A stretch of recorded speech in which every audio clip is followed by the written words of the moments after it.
You're listening to 102.9 WFPRLP, Franklin Public Radio.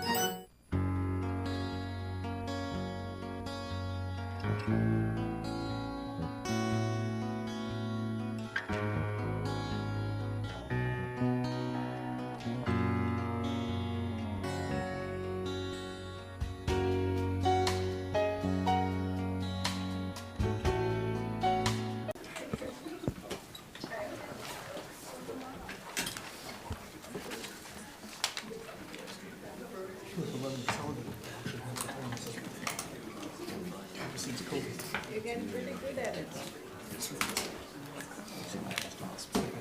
TV producer. You? Yeah. Yes. No, we do that like for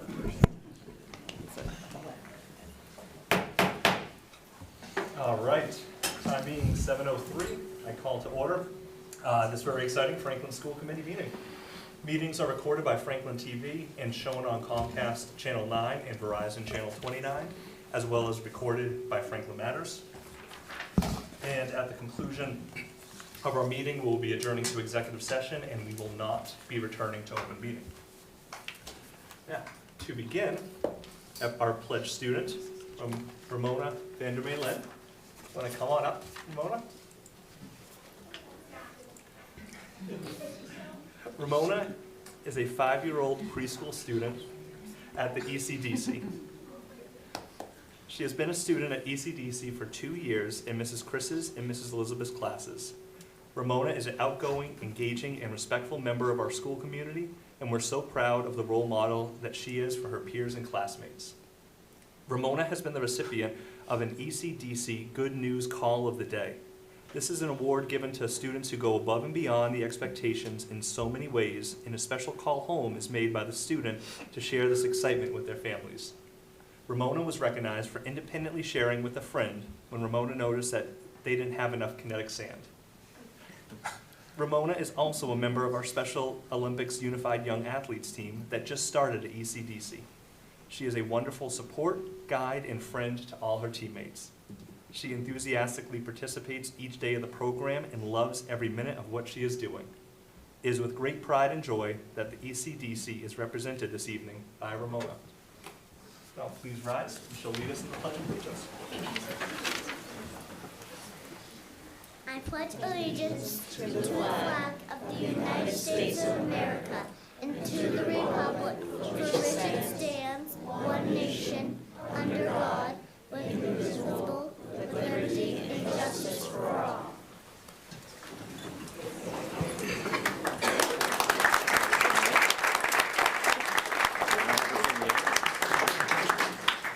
That was fantastic, Ramona. Thank you so much.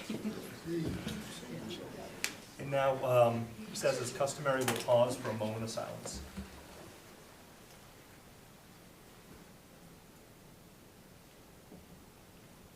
Thank you. You guys want to take off? Thank you so much, Ramona. Great job.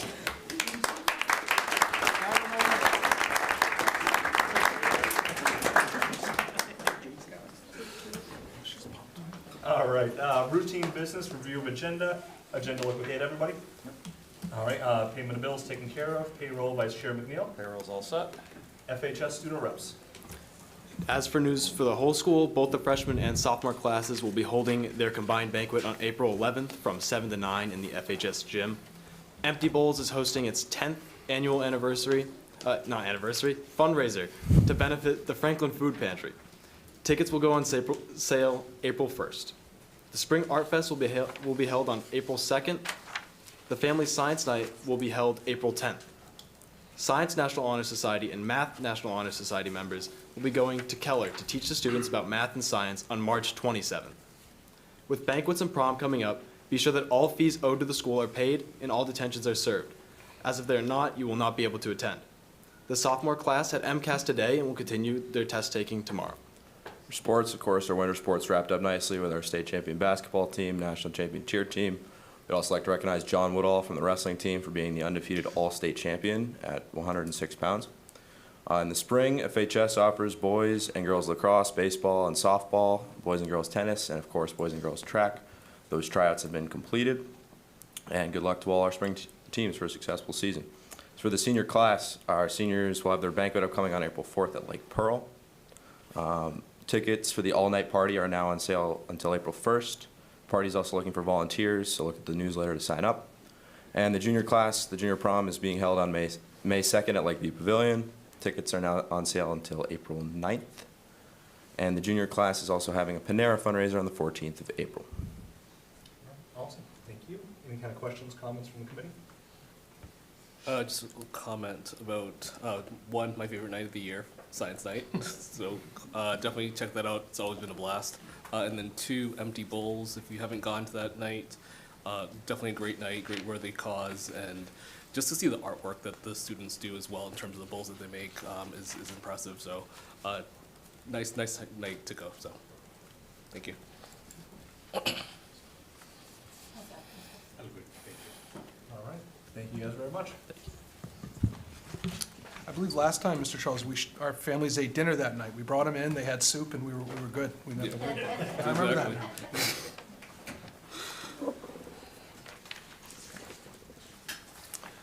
All right, superintendent's report. All right, good evening, everyone, online and in the crowd. So just to start off, I have an announcement about the June 3rd special election that was approved from Town Council. On March 19th, the Town Council voted to adopt the recommendation from the Joint Budget Subcommittee, which the Franklin School Committee supported unanimously. This vote puts forth a $3.86 million override ballot question to the registered voters of the town of Franklin through a special election on Tuesday, June 3rd, 2025. The town website provides more information, and here's a following summary just to kind of capture exactly the information. The town is entering a fiscal year FY26 budget process with a structural deficit that is a result of fixed costs rising faster than recurring revenues, which are constrained by the property tax growth within Proposition 2.5. To address the deficit, the town and schools must either reduce services or bring the FY26 budget into balance to raise the limit on the property tax growth and to maintain the current levels of services provided by the town and the schools department. So I just wanted to take a moment to thank the Joint Budget Subcommittee and the reps that we have in this chamber from School Committee for participating in several meetings, 6 community listening sessions, as well as the entire School Committee, the Town Council, and the Town Administrator for their efforts in this process. And if you're looking for more information, you can visit the school website or the town website for more information regarding this, but wanted to make sure we put that information out. I'll transition into what Keaton Cooper had highlighted for you around some of the winter highlights. I wanted to recognize first, we have a coach recognition and then an individual from the sport that you heard already, but I would want to just reemphasize. Mark Rudolph is the Massachusetts High School Track and Field Assistant Coach of the Year for track and field. Is Mark here tonight? Can we give Mark a round of applause?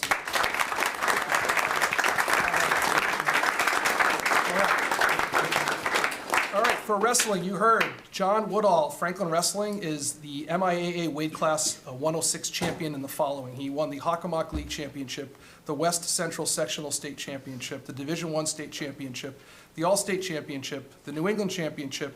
He's a Hockomock League All-Star and a Boston Herald All-Team All-Star. Did I mention he's a freshman? John could not attend tonight because he's practicing for nationals. It's kind of, if you're old enough to remember Vision Quest, I'm getting Vision Quest vibes right now. But we wish him all the best as he continues on in his pursuits as we go. Let's give John.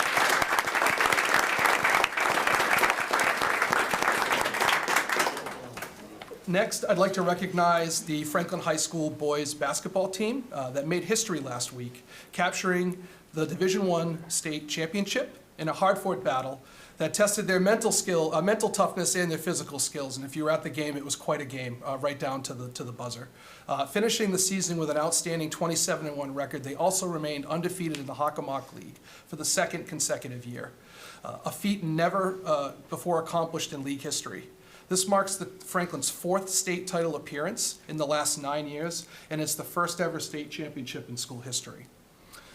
Just to point out a few other pieces, not only are they MIAA Division I state championship state champions, they're also, this is their 3rd Hockomock League title straight. Their back-to-back undefeated record, as I mentioned, first time in 50 years. Caden Sullivan, I'm going to call 3 individuals up, but Caden Sullivan, if you could just come stand up near the mic. Caden is a 1,000-point scorer, the Hockomock League most valuable player, and a Herald All-Scholastic. Next, yep, let's give him We have Jake Olmstead. If you could please stand up. He is a Hockomock League All-Star and a Herald All-Scholastic team member. Let's give Jake a round of applause. Justin Samuels is a Hockomock League All-Star. If we could please give him a round of applause. And Wyatt Herman, if you could stand up as I give you a round of applause for being a Hockomock League All-Star honorable mention. Yes, Wyatt. Come on up. We could not be more proud of these athletes and their coaches for their grit, their teamwork, their sportsmanship. They're led by Coach C.J. Neely and his group of coaches, and he could not attend tonight, but he sends his appreciation to the entire Franklin community, his athletes, families, and all that have supported this team and this program. And at this point, if there's any captains or coaches that wish to stand up and say a few words on behalf of the team, this is an opportunity. On behalf of me and the Franklin basketball team, we just want to say thank you to everyone. Thank you to town. It was a fun season. We really appreciate it.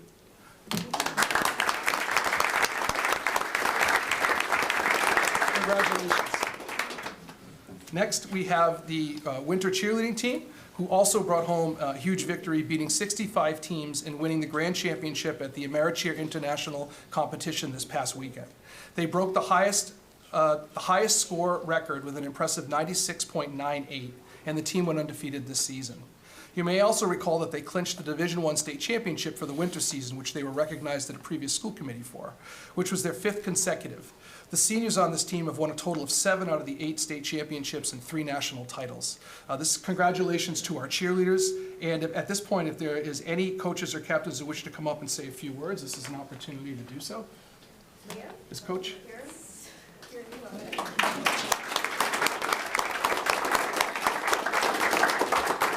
We just want to say thank you to our coach, Donnie, and everyone that supported us through all of our seasons.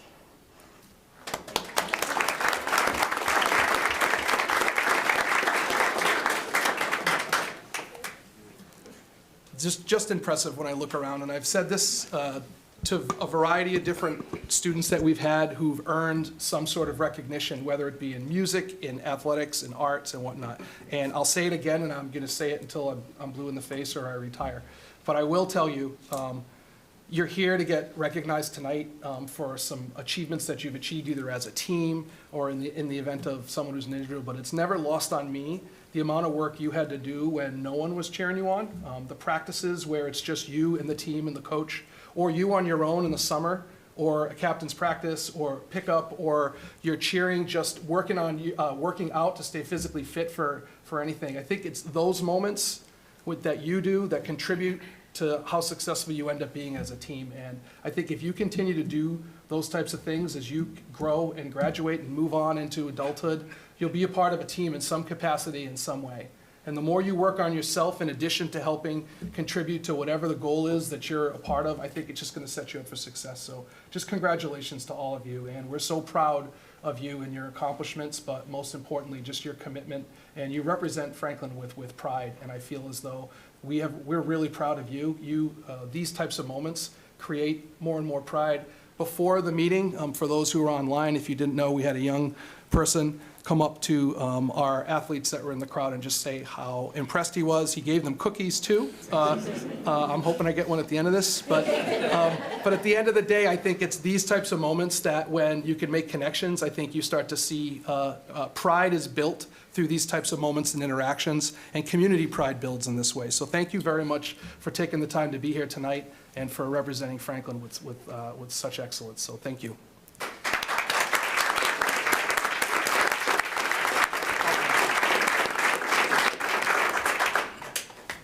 Truly, thank you all so much. In a moment, we'd love to have a couple of photo ops, but first, anything from the committee? Yeah, I just wanted to, again, congratulate everyone and recognize, the challenges surrounding this kind of consistency. It's not just a matter of the coaches in place, the teams and the effort that the athletes put forward, but also the community around them. Parents, family, friends that have really continued to kind of support and push you to get to the practices, be there in the stands for, no matter how far away some of these events are. But I really think it's been a great season, and look forward to that continued consistency. Yep, and to echo my colleague, congratulations. We all see the end result and we see what happens at the games, but I can't imagine how many hours you all have put in to hone your craft to get to where you're at. So kudos for that, because it's not just physical toughness, it's mental toughness as well. So much appreciated, and look forward to see what you all do in the future. So thank you. Absolutely. Congratulations to all of you on such a job well done. It reflects your hard work, determination, but also, and most importantly, just how much you all come together and have really chosen to put that work into creating just such a well-functioning team that both teams have done and really just rise to the top. So yeah, thank you both. You're really making all of us proud and just demonstrating just what true Franklin excellence is. So thank you all. Yeah, congrats guys and ladies for like how many times? 5? They said national. Yeah. Like that's pretty impressive. And I know I say that every year. And I just want you guys to know that you are such role models for the younger kids, because my kids are in middle school, and my son in particular loves basketball. He's been introduced to CJ, and last year he used to go up to King Street and work with Justin, and so he watches you guys like you're, I don't know, who's like Michael Jordan. It's like he's like, and he'd probably be watching this on TV right now because I told him you were going to be on, so I'm probably embarrassing him to death. But he hopes to walk in your shoes one day. So, it's not only just, he doesn't just see you guys on the court winning, he sees you guys like, pulling each other up when you fall down. He sees you guys high five, and he sees you guys celebrating, and it's and it means a lot to these younger kids. So thanks for all of you and your hard work. Congratulations to each of you. You not only made us proud, but also inspire the future generation to come. Kudos to you. Thank you. I really want to echo what all my colleagues are saying. I think for the cheer, it's just continued success, one after the other. I feel like you all are here at school committee meetings as often as we are sometimes. And for the basketball, it was, as I mentioned beforehand, me and my son, a few us dads kind of watched all the playoff games and went to Saugus Arena. It was absolutely incredible, and you really are, you're a megastar to these kids, and you performed incredibly. It was so much fun, so exciting to see you all watch. So you're really making, everybody is just making Franklin so proud. Thank you all so much, really appreciate it. Okay. And do you want to take those photos now? So we can, if we could. All right. All right, so we'll start with, you guys are closest. Why don't we have you come on up?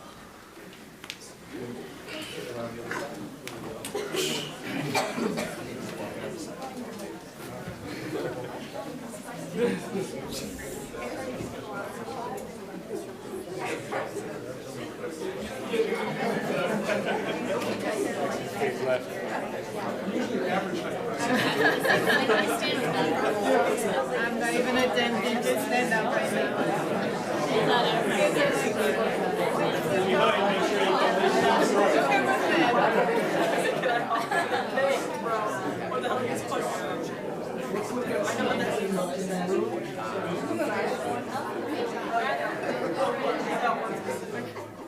Can everybody see somebody behind somebody? Really? I don't have to tell you to smile, you're all smiling.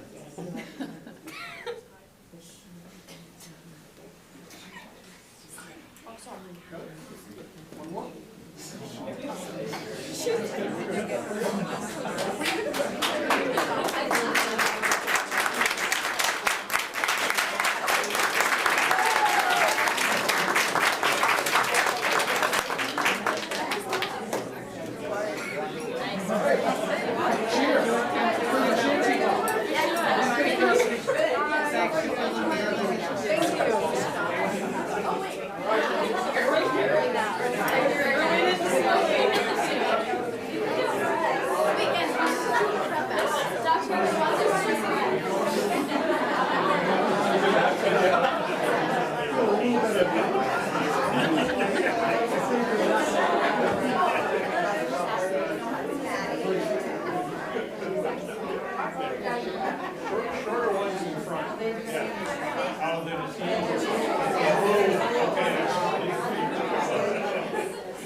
They're posing. You've done this ones? All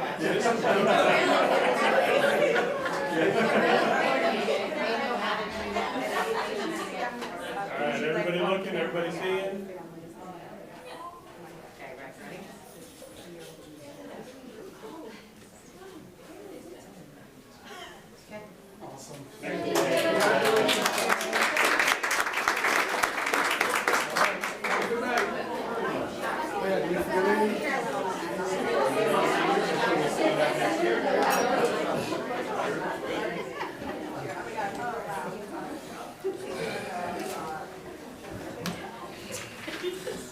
Just like, Thank you. Bye, Coach. Thank you all. Now, see, next time, keep them here until the end, and we feel like important.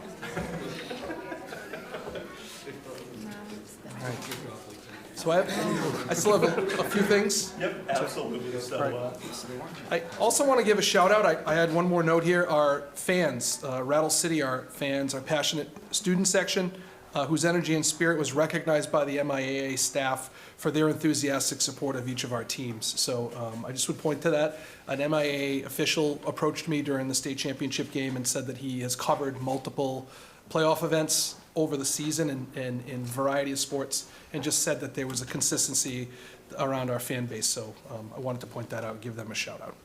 We're often hard on our fan base sometimes around expectations, and I think when they're allotted for positive behavior, we want to make sure we say that as well.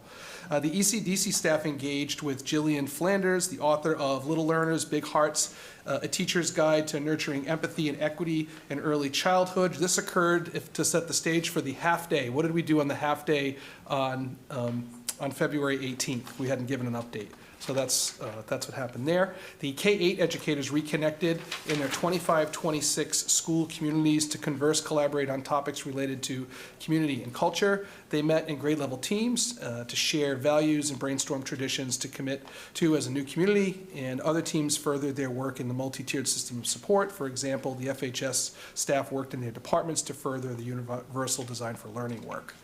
You heard about empty bowls. There is one more open studio session on Thursday, March 27th from 5:30 to 7 in room 138. And last but not least, meanwhile, while all of our teams have kind of concluded for the season, we still have one team in the playoff hunt. Our Franklin High School Theater Company continues to compete this season. The students performed David Sarr's Yellow Boat in the Massachusetts Educational Theater Guild High School Theater Festival, which is a statewide theater competition. They were selected to move on to the state final round, and it's important to note that the theater company is directed by Chloe Selznick, who is a former Franklin High student graduate of 2020. This is the first time Franklin High School has been in the state finals in over a decade.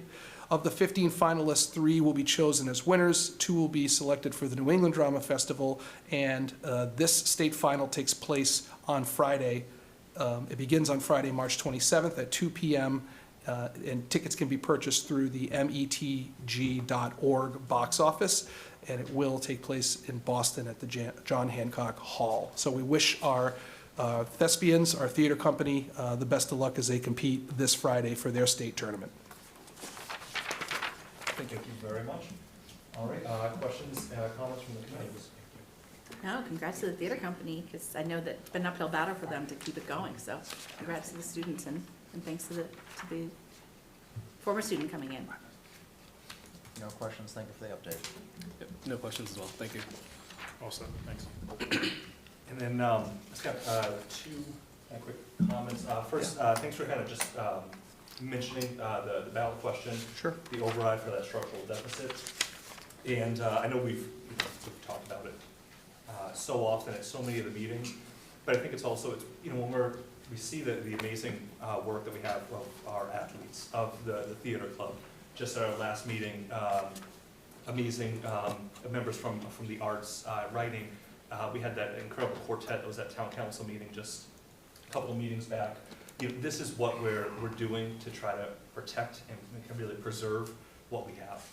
And this is the reason why, when you kind of hear about that structural deficit and what's going to happen, the town administrator had modeled out if the structural deficit isn't resolved, the school's going to be looking at a $2 million cut. And that's why I know so many of us are fighting tooth and nail to try to help resolve that structural deficit, to preserve what we have as we continue to move forward. So thank you very much for bringing that up. And one other note we had discussed, and I remember this also kind of came up the last term with committee member Camille Bernstein, but just in terms of signage for some of these winners.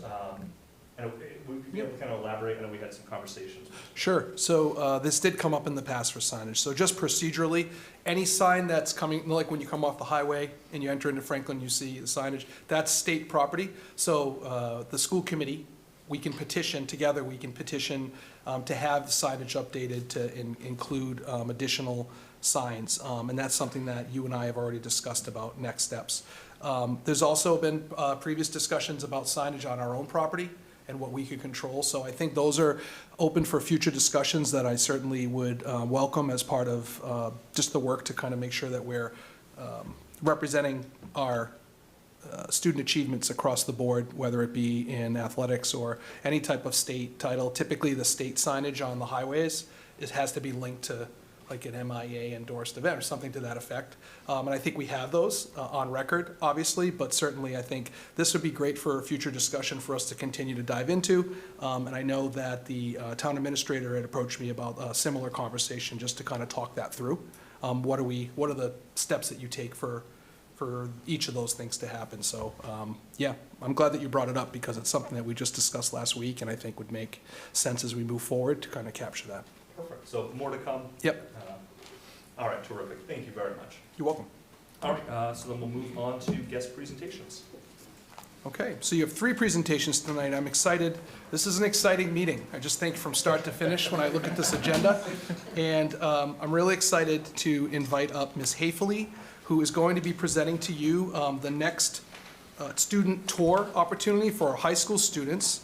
And I'll let Ms. Hafely get into the details, but basically at the end of this, you'll notice that a discussion action item in your packet for a vote for recommendation to approve, which we can get to. But basically, she is here tonight to ask and present information about a trip to Europe, which includes France, England, and Scotland.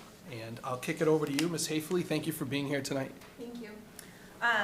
So I'm very excited about the possibility of this trip. France and the United Kingdom would be our first summer trip since 2019, so post-COVID.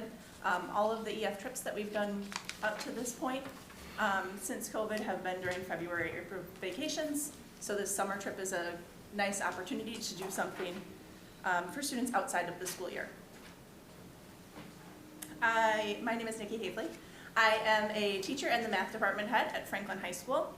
It's my 7th year here in Franklin. It's my 2nd EF trip. This would be my 2nd EF trip with Franklin. I went to Greece. However, my love of travel really started when I was in high school and did a similar trip. And it has stayed with me for decades now. And I really want to give those opportunities to our students so that they can look back 30 years from now and say, I remember when I did that. Our agenda for tonight, I know that you've heard a lot about EF. You've had many presentations. If you're okay, I can go through a little bit more about EF. Otherwise, I can skip right to France and the UK. It's up to you. Is everybody good? Get into the... Yeah. They're all going to be working for EF in another year, I think. So, this trip is a capital connection. It's 3 nights in Paris, 3 nights in London, and then 3 nights in Edinburgh, which really, for a lot of people, hits kind of those bucket list cities that they want to see. People want to go see Paris. People want to go see London, and they don't know it yet, but they really want to go to Scotland. It is my favorite place, and so it will be our students' favorite place, I'm sure. We start in Paris. We see all of the things that people would want to see. Take a walking tour. We see Notre Dame, the Champs-Élysées. We're taking a side trip to Versailles, so we get a little bit of, we get a little bit of culture. We go to see the Louvre. We see what a Parisian market is like, and really get a good feel for what Paris is like for those people that live there, but also getting to see all of the things that everybody knows about. From there, we take the Eurostar overnight to London across the channel. And when we get to London, we do similar things. We take a walking tour of London, see kind of those big ticket items, the Tower, Big Ben, Buckingham Palace, the things that people associate when they see London, but then also some other things. So there's a side excursion to visit Windsor Castle, and a theater performance. So we get a little bit of culture along with our history. And then we travel to Edinburgh, which is the place that everybody wants to go, they just don't know it yet. Take a walking tour of Edinburgh. There is a side excursion that is like a ghost walk, the Spectres of Scotland, for those people that really like ghost stories. Visit Edinburgh Castle, which is still in use, and then my favorite castle in Scotland, Stirling Castle, and the William Wallace Monument before coming home. So this really offers a chance for students to see some very iconic places in both Paris and the UK.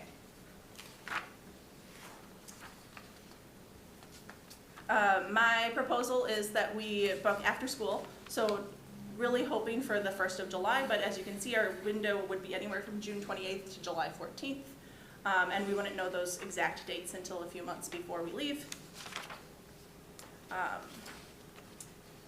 As you know, EF includes everything, so the price includes the airfare, hotel stays, breakfast, dinners, tour director who's with us 24 hours a day, transportation. The buses hold 48 people, so ideally we'd be looking for 36 to 40 students, and then 6 chaperones, myself and 5 others. Ideally looking for a 6-to-1 ratio, 6 students per adult. And then for this 11-day package, the student price all in is $5,349, which comes out to be about $350 a month if we start now. This includes not only all of those things, but then the additional excursions to Versailles, Windsor, and then the ghost tour. Any families that book would get a $200 discount if they book before April 18th. EF offers fundraising pages for students. I would also really like to do additional fundraising to help with the cost for students.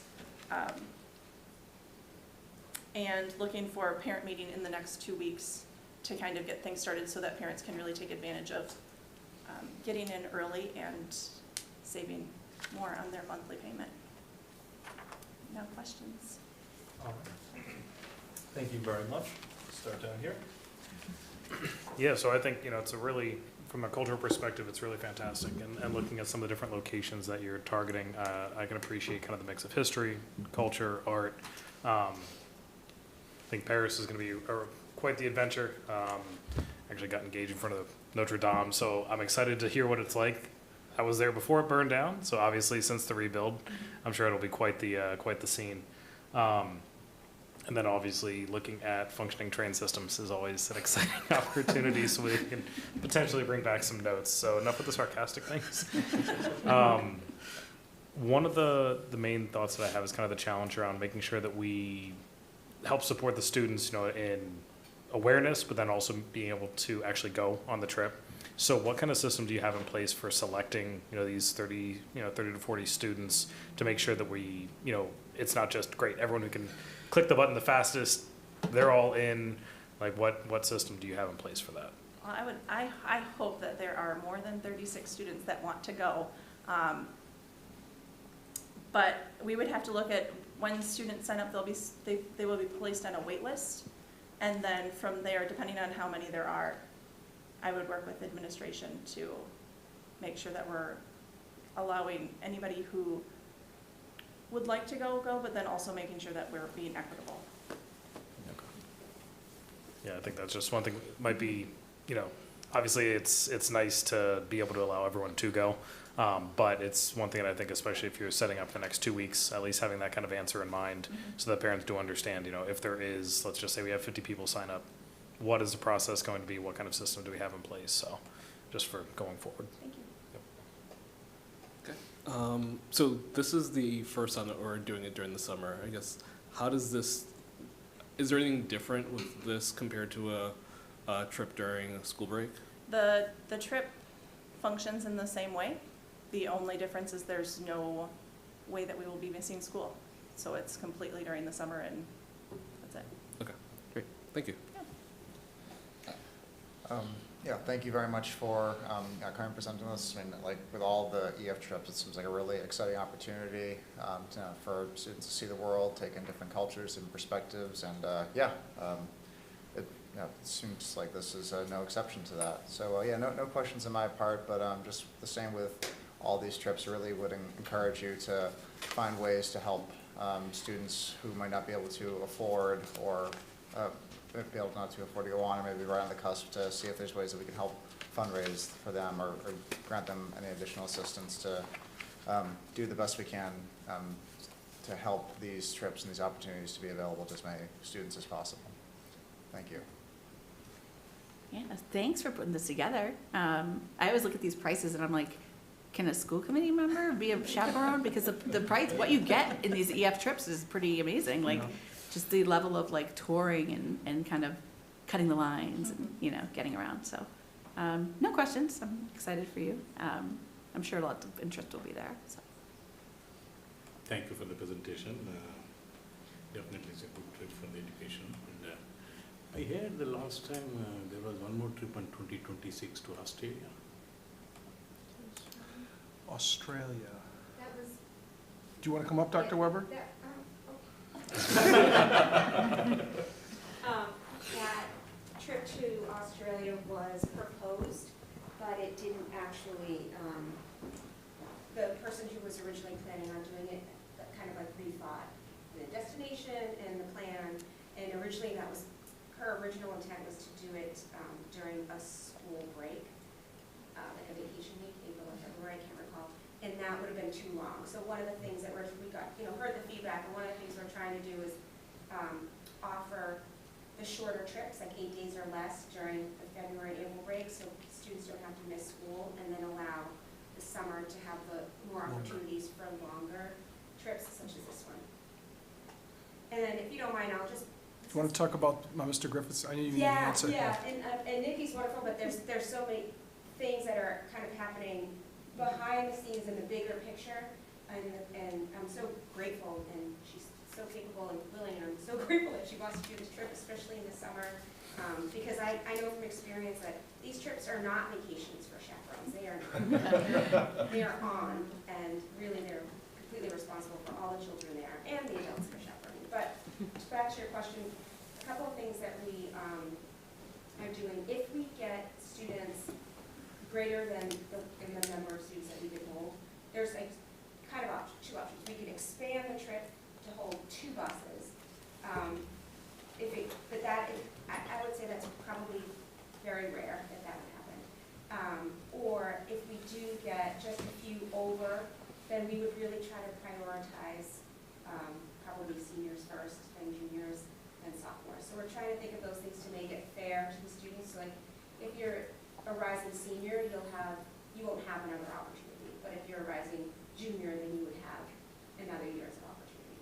And so I think you might remember earlier in the year I spoke about how we're kind of developing a, what do we call it, a travel program. Travel program. A travel program with EF, and part of that is also working with them as we continue to sort of commit, hopefully, to providing these opportunities to students, is look for ways to sort of project, yes, but to create, like they do like a point system or a voucher system, so the more we do it, the more money they will either not reduce the overall cost, but have available for kids who may or may not be able to afford it, but still want to go.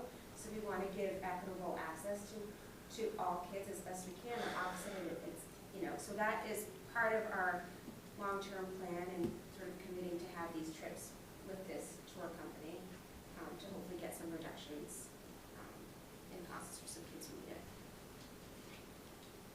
I think you nailed it. I was going to say just those 2 things around, if you become more of a program through you get access to individuals in need. you get more opportunity for access to some discounting, or I don't know how they worded it, but points. But then also the idea of if we are able to project out, if you're an incoming freshman parent and you can see the next 3 or 4 years, you can start to set your sights and start to either build your budget around future, or you know what, these are the 3, and now I know, like, you're not tied to like whatever the latest one is, and you don't know what's ahead. So if we can get a few out, it's, oh, there's a Europe tour, but then there's also one to Greece before that. And then you start to think about, as a family, what decision do you want to make?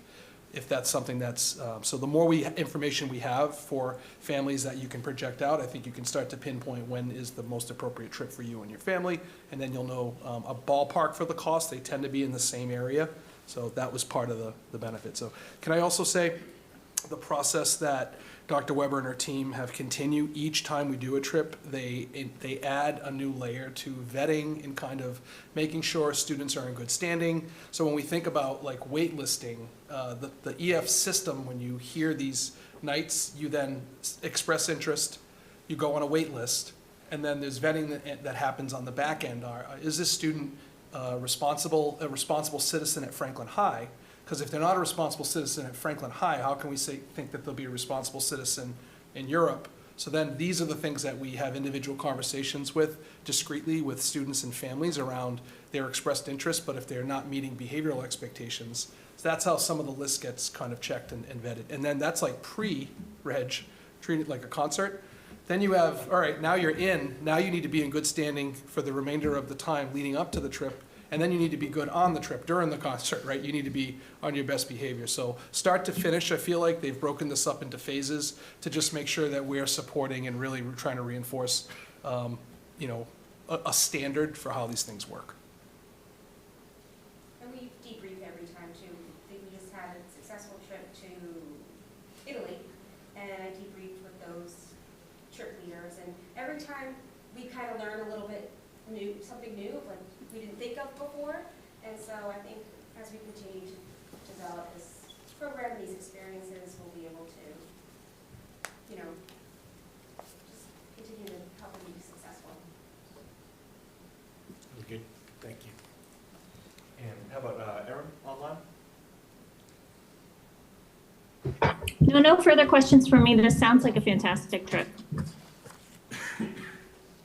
Yeah, really, thank you so much for this presentation, and I really love the evolution. This past 4 years that I've been on the committee, kind of seeing how these EF projects and tours have kind of gone on, and we're incorporating the summer months to kind of get a different kind of patch of folks, and so much variety. I love hearing about those point systems, because I know that's something that was always talked about, and how do we kind of address that equity issue? So this is terrific, and thank you very much, and good luck. Thank you.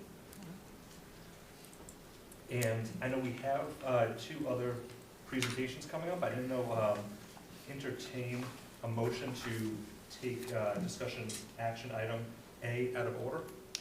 Motion to take discussion action item A out of order. Is there a second? Second. All right, just so that way we can go and vote on it right now on the heels of this. Any kind of questions, comments, discussions? So I have a question. Are getting any gifts for us or no? Just kidding. Excellent question. You get to pick the country. It's like France or Scotland. All right. Seeing no other, the vote will come on a motion. It'll be roll call. This is, sorry. This is to take it out, vote to take it out of order. Griffith? Yes. Charles? Yes. McNeil? Yes. O'Sullivan? Yes. Sonpali? Yes. Gallagher? Yes. Callahan, yes. All right, taking that out of order real quick. All right, Lucas? so I recommend approval of the request of Nikki Hayfley to take the FHS students to France, England, and Scotland for 11 days between June 28th, 2026 and July 14th, 2026. The exact dates to be determined as detailed. All right, is there a motion as discussed? So moved. Second? Second. All right, any other further questions, comments, deliberation online? All right, vote will come on roll call. Griffith? Yes. Charles? Yes. McNeil? Yes. O'Sullivan? Yes. Sonpali? Yes. Gallagher? Yes. And Callahan, yes. All right, thank you very much. All right. Fun. Thank you, Nikki. Thank you. Don't move too far.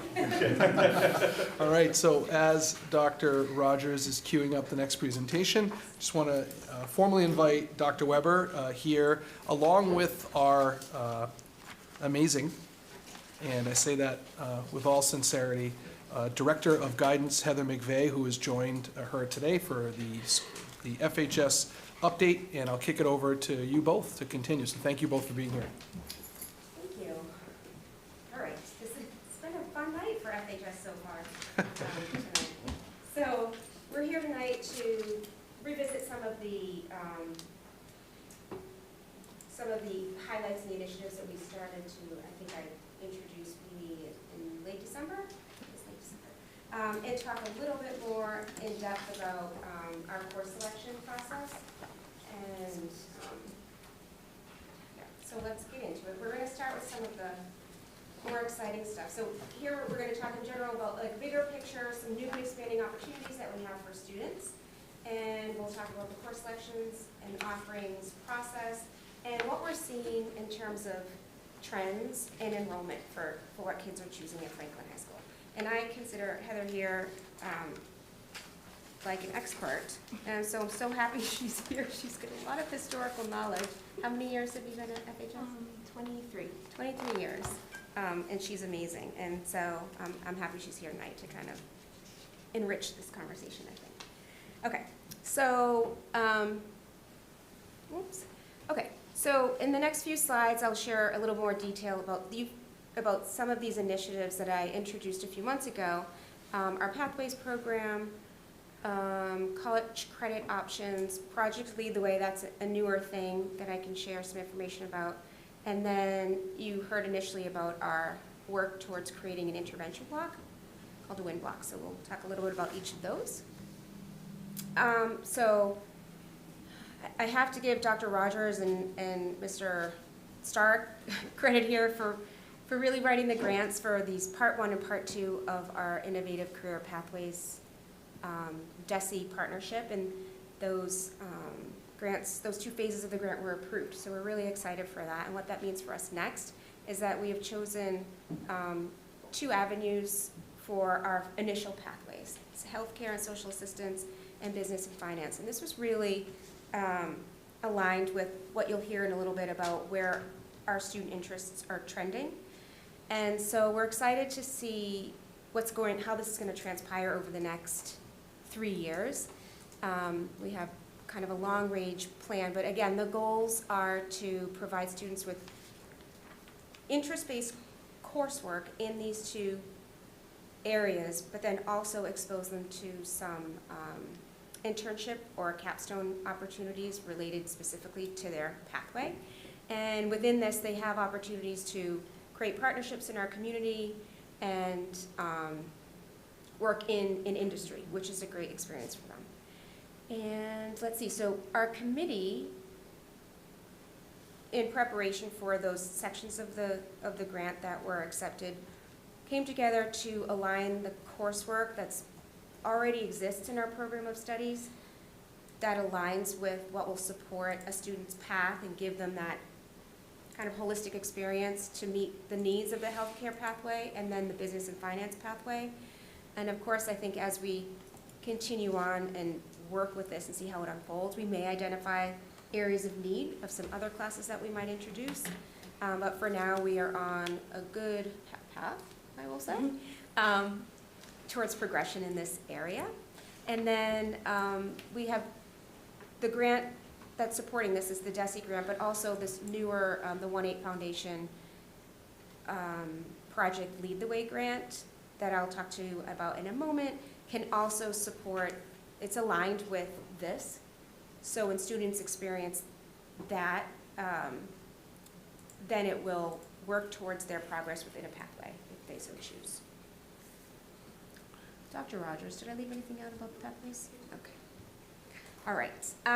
Another opportunity we have right now that we are expanding at FHS is this idea of concurrent enrollment programs. So, early enrollment programs. So right now, currently at Franklin High School, we have one course where students complete it, and they turn in their grade to Rhode Island College, and they will earn actual college credits for the course that they're taking at Franklin High School. So the plan now is to possibly look at expanding that into some other subject opportunities. So maybe some science courses, some English courses, and social studies are currently what we're working on with the help of the Office of Teaching and Learning to identify some courses that we have that Rhode Island College may accept with our highly qualified teachers to be able to teach it in a way that they would allow for students to earn college credit. And the college credits are transferable, so even though it's from Rhode Island College, students can take them, I don't want to say wherever they go, but the likelihood is that they can be transferred. So that's another thing that we are working on here at FHS. And then this one, this is the 1-8 Foundation grant. We were just recently, I'm sure it was announced here, awarded the Project Lead the Way grant for the high school. And so this is an extension of what's currently going on in the middle school. And we are looking to incorporate it into our science programming. We're still in the very early stages of seeing how this is going to best fit and best support our needs at Franklin High School. But we're really excited for what this is going to bring. I really don't have a lot of more knowledge or information about this yet, other than we do know that there'll be a teacher trained each year for the next 3 years, so we'll really get set up in a way that we can immerse ourselves into this and have our students experience it. Again, I'm going to learn more as this process unfolds, but the good news is we have received this grant and it's happening. Well, that's good. And then just a brief update on our intervention block. So as I mentioned earlier in the year, we are working we have an advisory committee established, and Heather McVeigh, she is on our committee, so she can feel free to speak to what we're doing too. We've done a lot of work as a committee, and actually Nikki Hafley was on it as well too, or is on it, I should say. So some of the work that we've done, we really have taken a deep dive into comparing scheduling platforms. We've created a proposed schedule that we think might work for FHS. We have gone out and updated staff members who maybe are not part of the committee but kind of want to know, so that everybody is kept in a timely loop of what we're doing and the progress that we're making. We're beginning to sort of look at a bank of potential suggestions for this intervention block. And again, just to remind you, the purpose of this block is for students to get what they need. And so what we've been able to learn by visiting a few other schools is it just really reinforces why I think this will be beneficial to our students and staff at Franklin High School, based on what I've seen and heard from a couple of visits at other schools. It's really a great opportunity for a variety of things that can be offered to our students, from some like executive functioning skills or social emotional supports offered by our school adjustment counselors and maybe small groups, opportunities for students to work with their guidance counselors in sort of a time that doesn't take them away from a class. There's opportunities for students to get extra help in subject content areas that they may or may not be able to access after school for a variety of reasons. And we're really working hard to also create like PLC opportunities, so professional learning opportunities for our teachers to have some isolated time that might happen during the school day to be able to advance their curriculum or talk about common students or whatever they find would benefit them. So we're working on trying to make this magical thing happen. Of course, and I'm learning, it's not always easy, and there's lots of things to consider.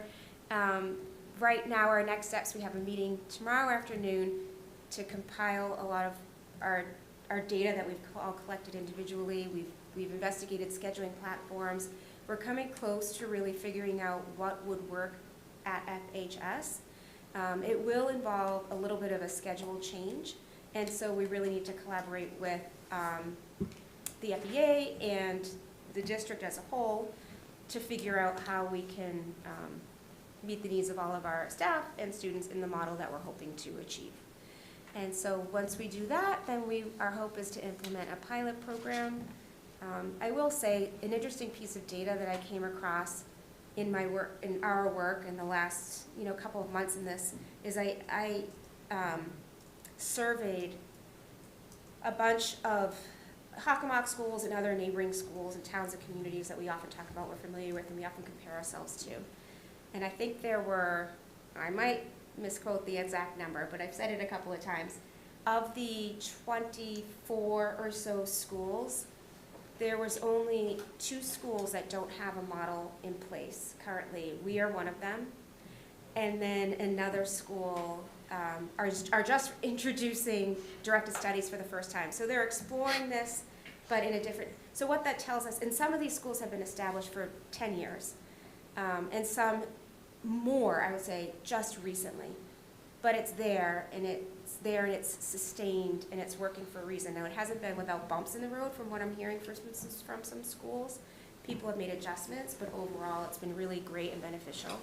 So we're hoping to make some more definitive progress in this area. All right, so sort of shifting gears a little bit to our next part of this presentation, we want to talk a little bit about our course selection process. So thank you, Dr. Weber. Good evening, thank you. Thank you for having me.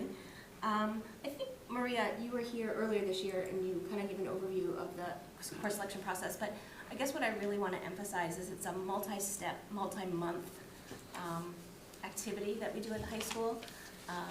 And so Maria was here introducing the program of studies and the changes, highlighted some of the changes that we were proposing in January, and you all approved that. And that really kicked off our scheduling season with students.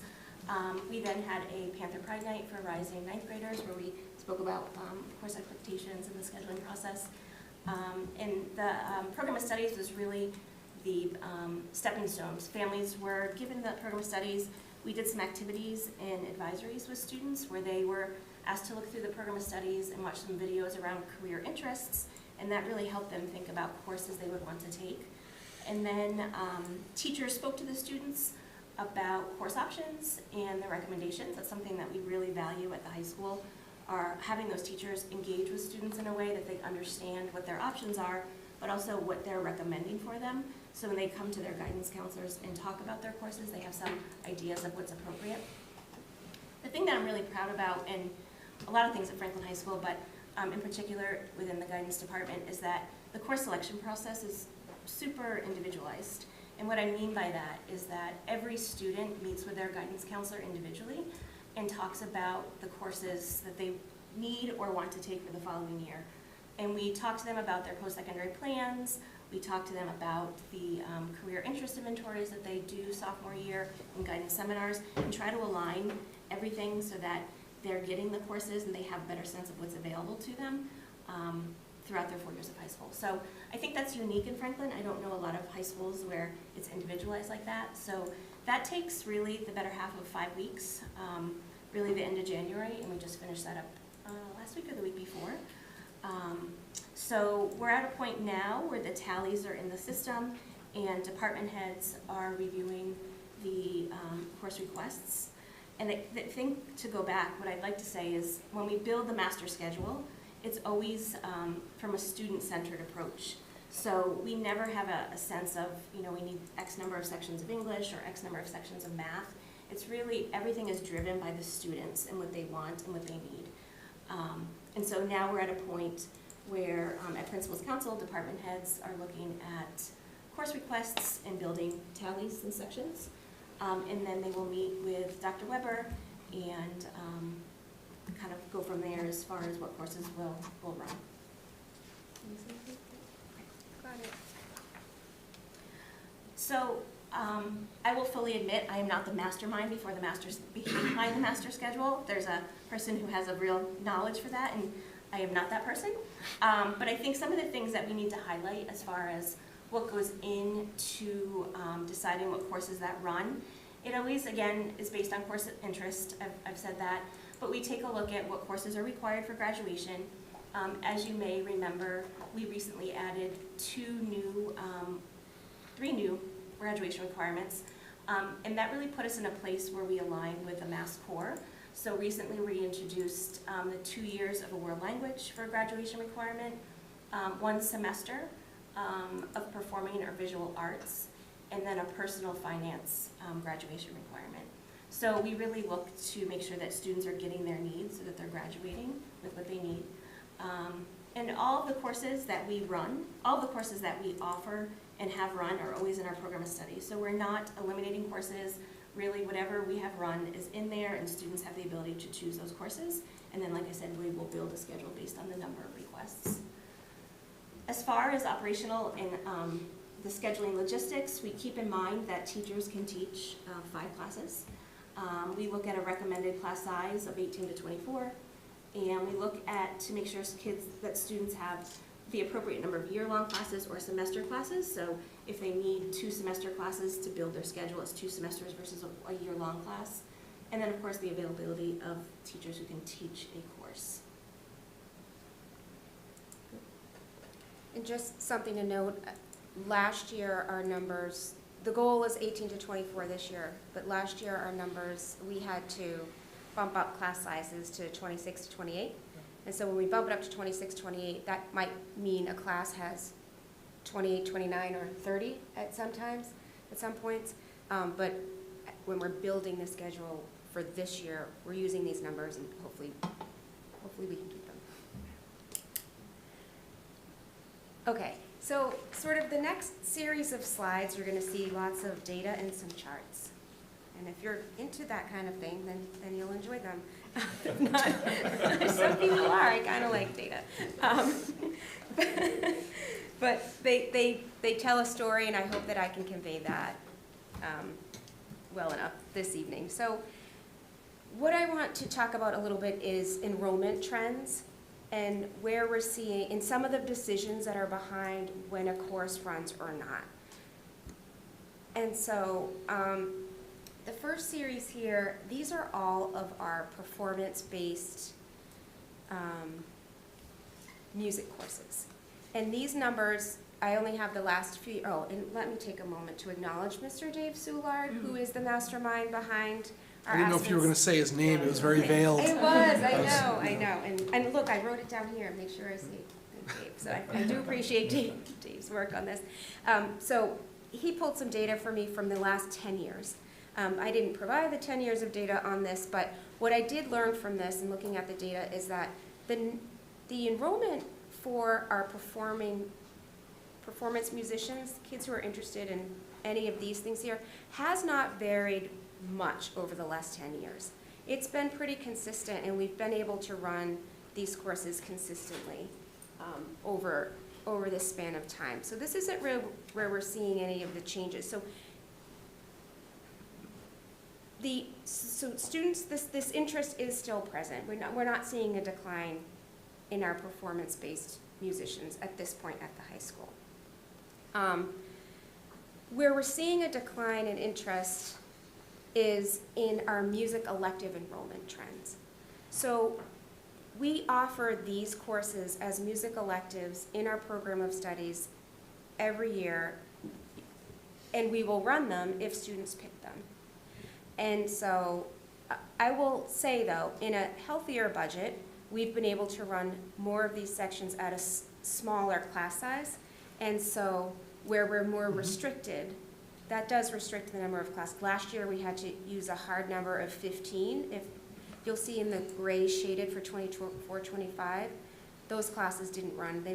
Unfortunately, they weren't even close to 15, but there were some exceptions that I'll talk about in a little bit, like really if it's about like a culminating course or a programming thing.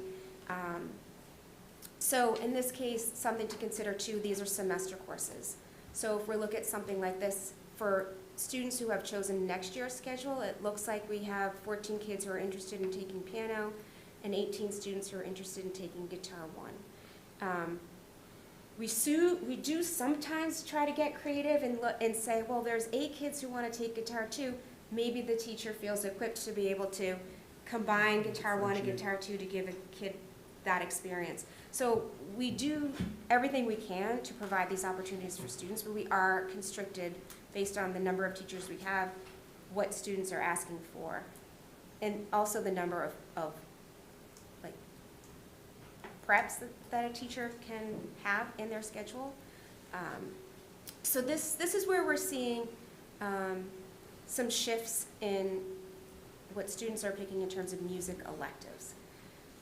And then the last piece that's important to note too is music production last year was pretty popular. We could have run 2 sections of that.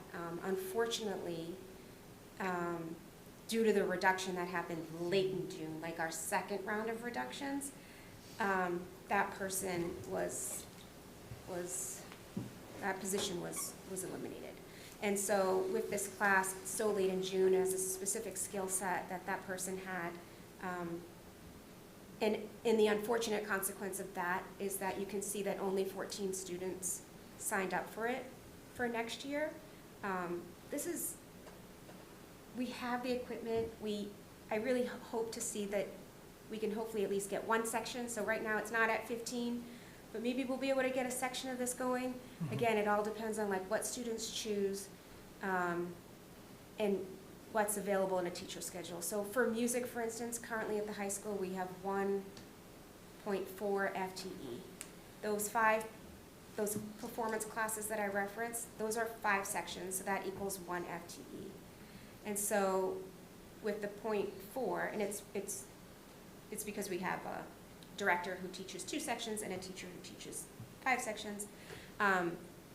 Then within the 2 of them, wherever the best fit is, we still need to fill their schedules with 4 semester, getting into the weeds here a little bit, but 4 semester classes, if that makes sense. So we want to do that, and we want to encourage kids to keep taking them, but we are noticing that there is a trend in student interest. And again, we make our schedules based on what students choose. This is an unfortunate circumstance. I hope we can somehow get this back. There were no kids this year talking about music production because they didn't take it, so they're not encouraging other kids to take it. And that's an unfortunate circumstance. So this is our music enrollment. I thought it'd be important to share our Franklin Arts Academy enrollment trends as well. So over the course in 10 years, and this program is maybe 15 years old. 2008-ish, I think. And as you know, I love the idea of the Franklin Arts Academy. I truly, truly do. And in a healthier budget year, we've been able to run those courses much smaller. But there is also a decrease over time in the number of students who are electing to take these classes. And so what we saw here in particular, like even FAA chemistry, for instance, we saw that in 2023-24, only 8 students wanted it. Last year, only 7 students wanted to take it. So what we tried to do to preserve, I don't know if you remember, but to preserve FAA as best we could as we unfortunately phased it out, was to keep the students cohorted. So the 7 students who chose FAA chemistry and are part of the FAA program, we did our best to keep them together in the same chemistry class. However, the second half of that class is filled with students, just general chemistry. And so we also get some other restrictions sometimes. So we have to often redistribute students to other subjects based on their choice. For instance, if there is, let's say a student wants to take piano, but they also want to take AP Psychology. If there's only one section of that AP Psych and it runs the same time as piano, that student might choose the AP Psych. Does that make sense? So it's student choice, and so that impacts where students get redistributed, and that changes and fluctuates our numbers throughout our whole scheduling process. So that is the story of, and again, just as a reminder, as we phase out, we are honoring the graduation sort of acknowledgement for our current seniors and for our seniors next year. The only class that will run next year is FAA English 12, and that will be the last group. with the hope that we somehow regenerate this in some other form. I think if I could just tie in, I think your idea of pathways for the high school that allow freshmen to kind of pick a lane or focus on a lane, there's an opportunity here over time as we build out. And I made a note, I've written the word stability a few times. I don't want to stop your presentation, but this idea of a stable budget, early enrollment, for example, you need highly qualified teachers, you need to make sure that course is being offered consistently for the college to want to do that. When we have to manage cuts and reductions in staff and then reassignment of sections and whatnot, it halts a lot of that progress. So stability is the key word here. This is another example, Dr. Weber, around that idea of stability, because if you can commit to paths that have an arts path, you can reframe the spirit of this type of work in a focused arts pathway, but in addition to that, have other pathways that don't currently exist. And you've heard Dr. Weber talk a little bit about some of the other areas like science and business and whatnot. So just to kind of support what you said. Thank you. Okay, and then looking at our beloved theater, so you can see here the trends in enrollment numbers for the past few years. And unfortunately, even though these courses are in the program of studies for this year, the enrollment is down for requests for next year. So looking at the data for the last 10 years, there was actually a 78% decrease in requests for students to take Theater 1. So, and this also impacts the other drama electives. So if you're choosing not to take Theater 1, you're not taking Theater 2. So Theater 1 is really like the foundation of them. And oftentimes the kids who have consistently chosen theater classes could be enrolled in multiple. So these numbers represent some students who are enrolled, are choosing stagecraft and musical theater. So that's possible too, if that makes sense. There was one year in particular where we had 65 students enrolled in Theater 1, but the following year only 9 of that 65 chose Theater 2. So that the program sort of took a hit that year for whatever the circumstances were at that time in the 2018-2019. So this is, I'm sure you'll have questions, so I'll keep going. That's theater.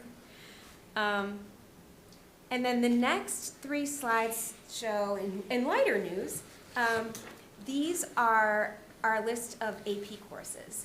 And in the next 3 slides, and I'll go forward and then I'll go back just so you can see. The green, and these are by department, but the green are the courses that ran in, that ran. So you can see that all of these courses have run consistently for the last few years, and you can see the number of requests for next year. 3D art design is at 11. That's going to warrant a conversation to see, can we fiscally run that or not? There are lots of things that depend on, because if they're not there, the students are somewhere else. So, so these are the courses that run, those are the numbers of requests for next year. And then you can see that we were not able to run AP Music Theory last year, this current year, with only 7 students signing up for that. And so, again, for next year, only 5 students have expressed an interest in taking, in taking AP Music Theory. I'm going to use French language and culture as an example of some of the considerations that take place when we decide if a course that is close runs or not. For example, French language and culture last year had an enrollment of requests, it was below 15. It may have been close, like 12 or 13. And so after discussions with the department head, and actually the French teacher, she opted to have one of her other classes be above 30 so that we could give those those students who chose French language and culture the opportunity to take that class.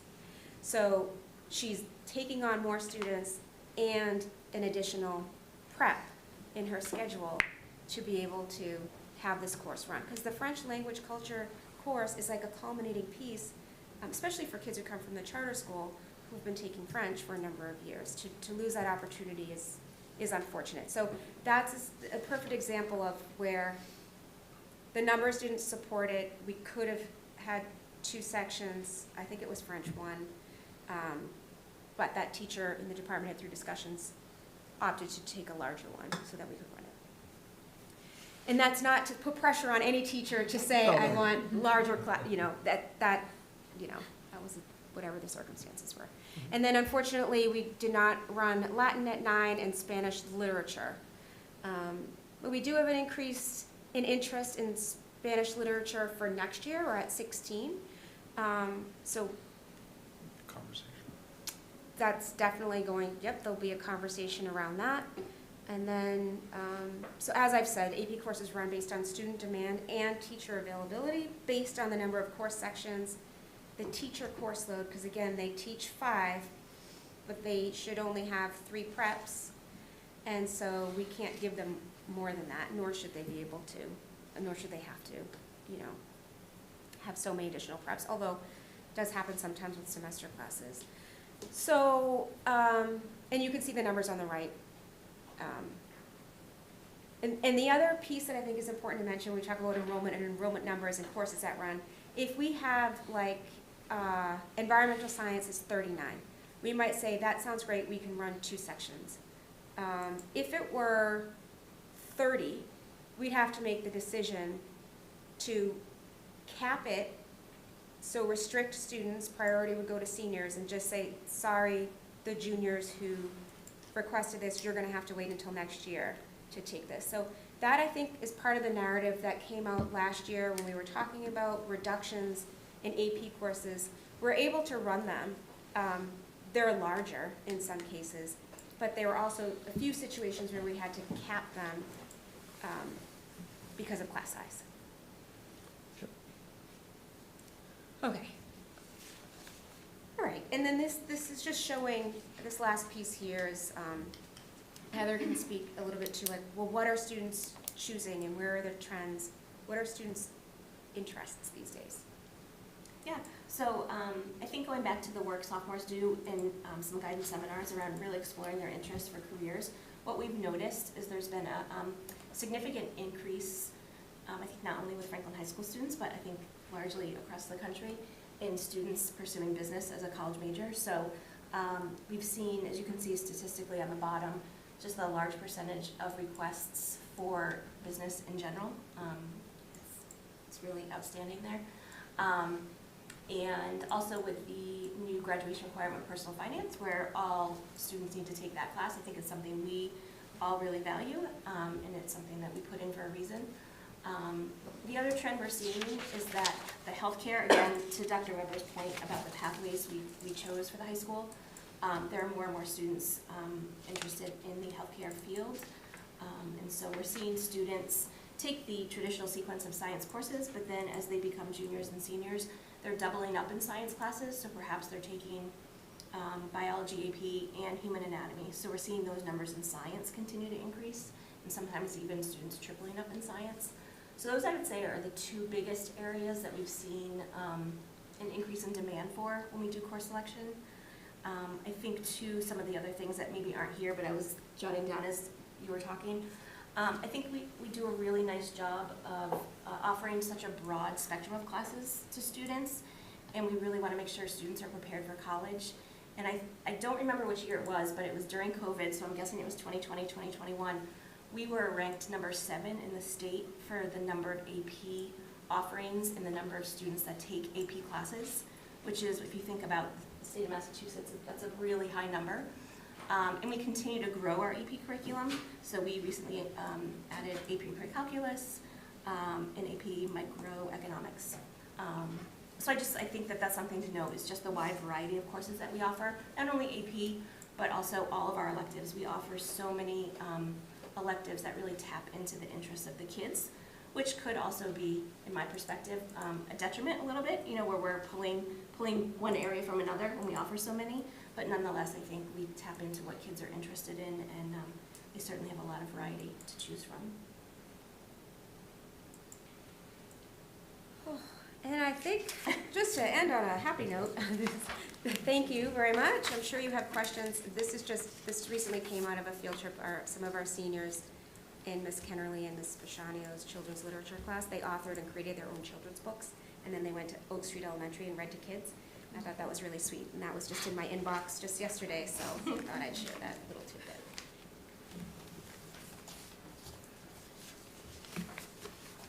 All right. Thank you so much. This is fantastic. We'll open up questions and comments from the committee. Thank you, Dr. Maria, Heather, rest of the team.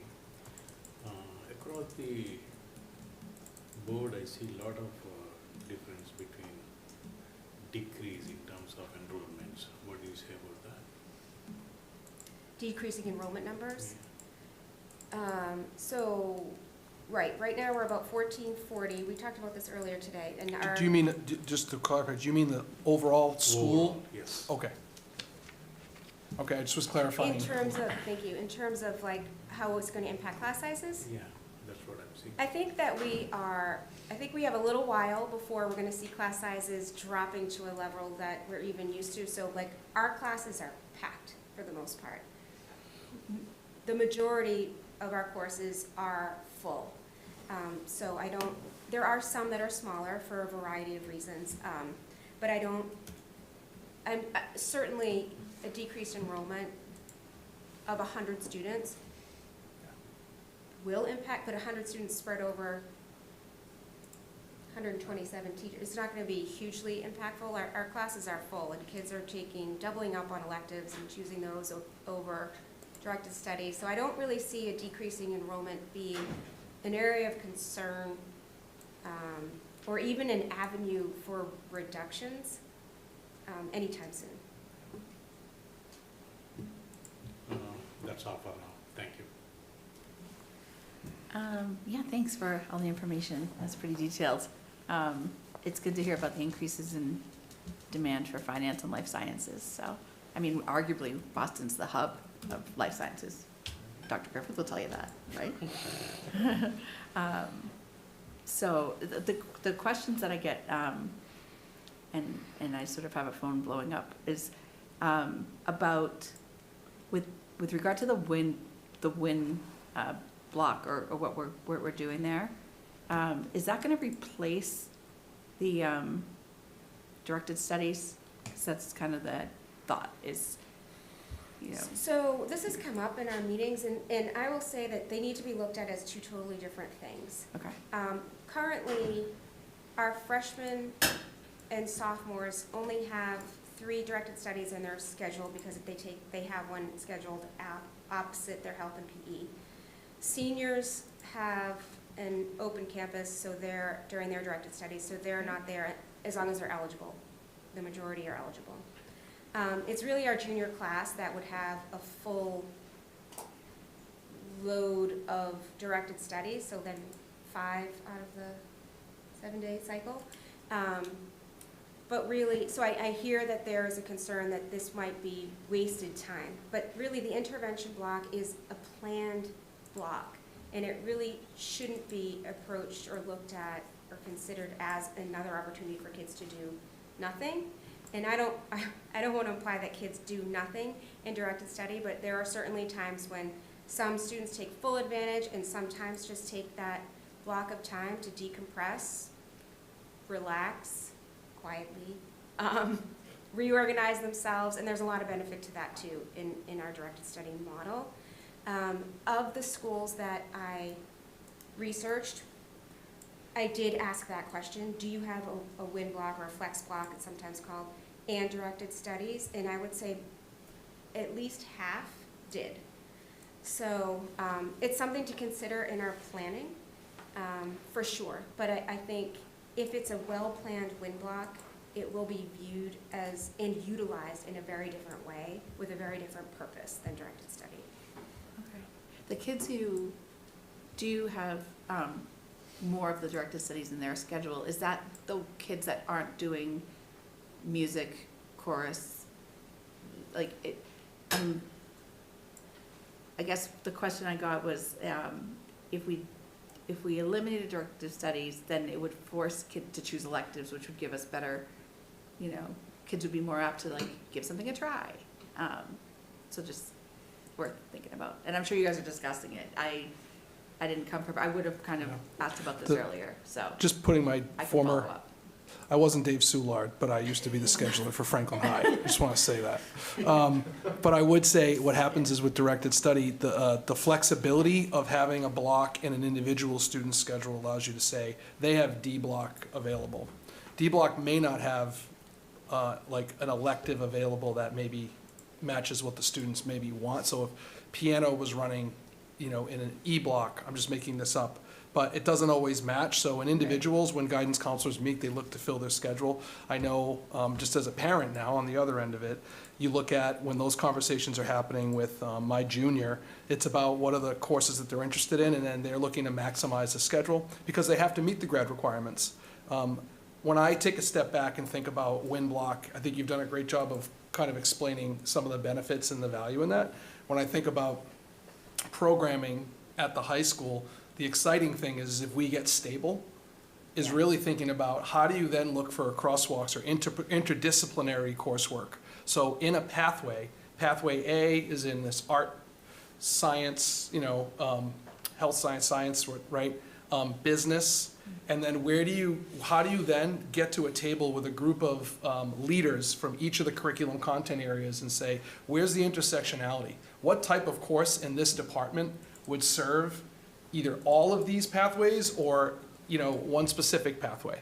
And I'm just thinking out loud, a performing art in a business pathway or public speaking or whatever it is fitting into a business pathway, and then starting to think about electives. And in my mind, you're not going to see a total decrease to 0 students at Franklin High. You're probably going to plateau down, even if it's another 100 kids, to your point, Dr. Weber. It's like now, with the same FTE of teachers we have or similar, if we're funneling the FTEs into the areas of demand and need and interest, and then we can look at each department and say, what are your thoughts or creative ideas around electives that support each of these pathways. You then start to funnel kids in where you're not forcing in a blank directed study to just take an arbitrary class, but within the music department, this course exists and it can be taken in the pathway ABC, right? So that idea, I think, is like, rather than, and I say this to my kids all the time when we talk about change, if we grip tight on what we know and what we've experienced over the last decade,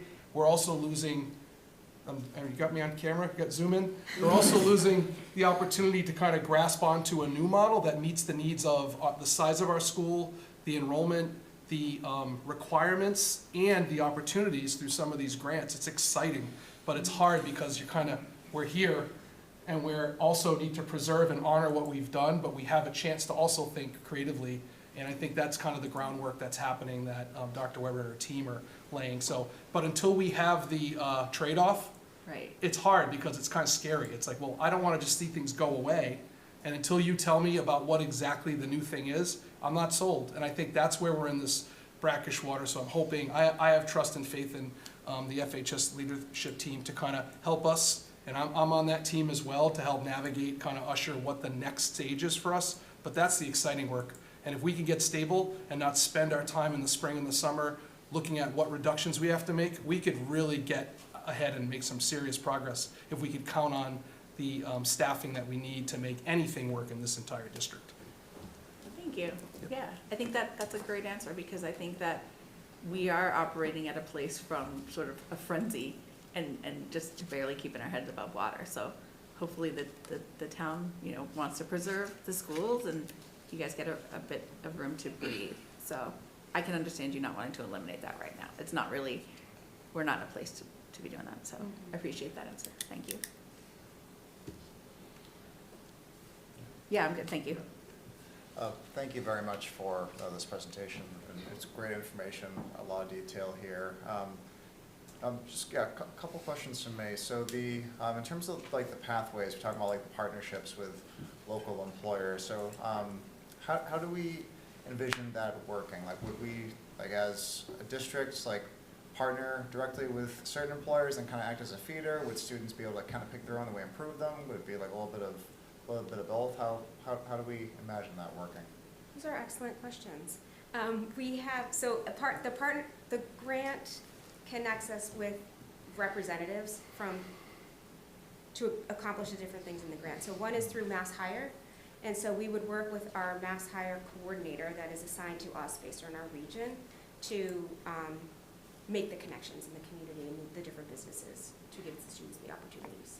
Okay, thank you, yeah, for that clarification. Yeah, because I mean, it seems like we have a number of local nonprofits and businesses that could be great to partner with, and I'm sure they would be happy to have Franklin High students, partner with them, and it could be great future career opportunities, post high school or post college. So yeah, it seems like a great opportunity with some mutual benefits there. And then I guess in terms of the course selection, the offering. So thank you for your description of that. Showing there's like multiple factors that go into it. It's not just budgetary drivers. It's also student interest they both factor into what course offerings get offered. So obviously this year, with the failed override from last year, we did see both again the budgetary aspect of that, but then kind of how that combined with the student enrollment and the student interest.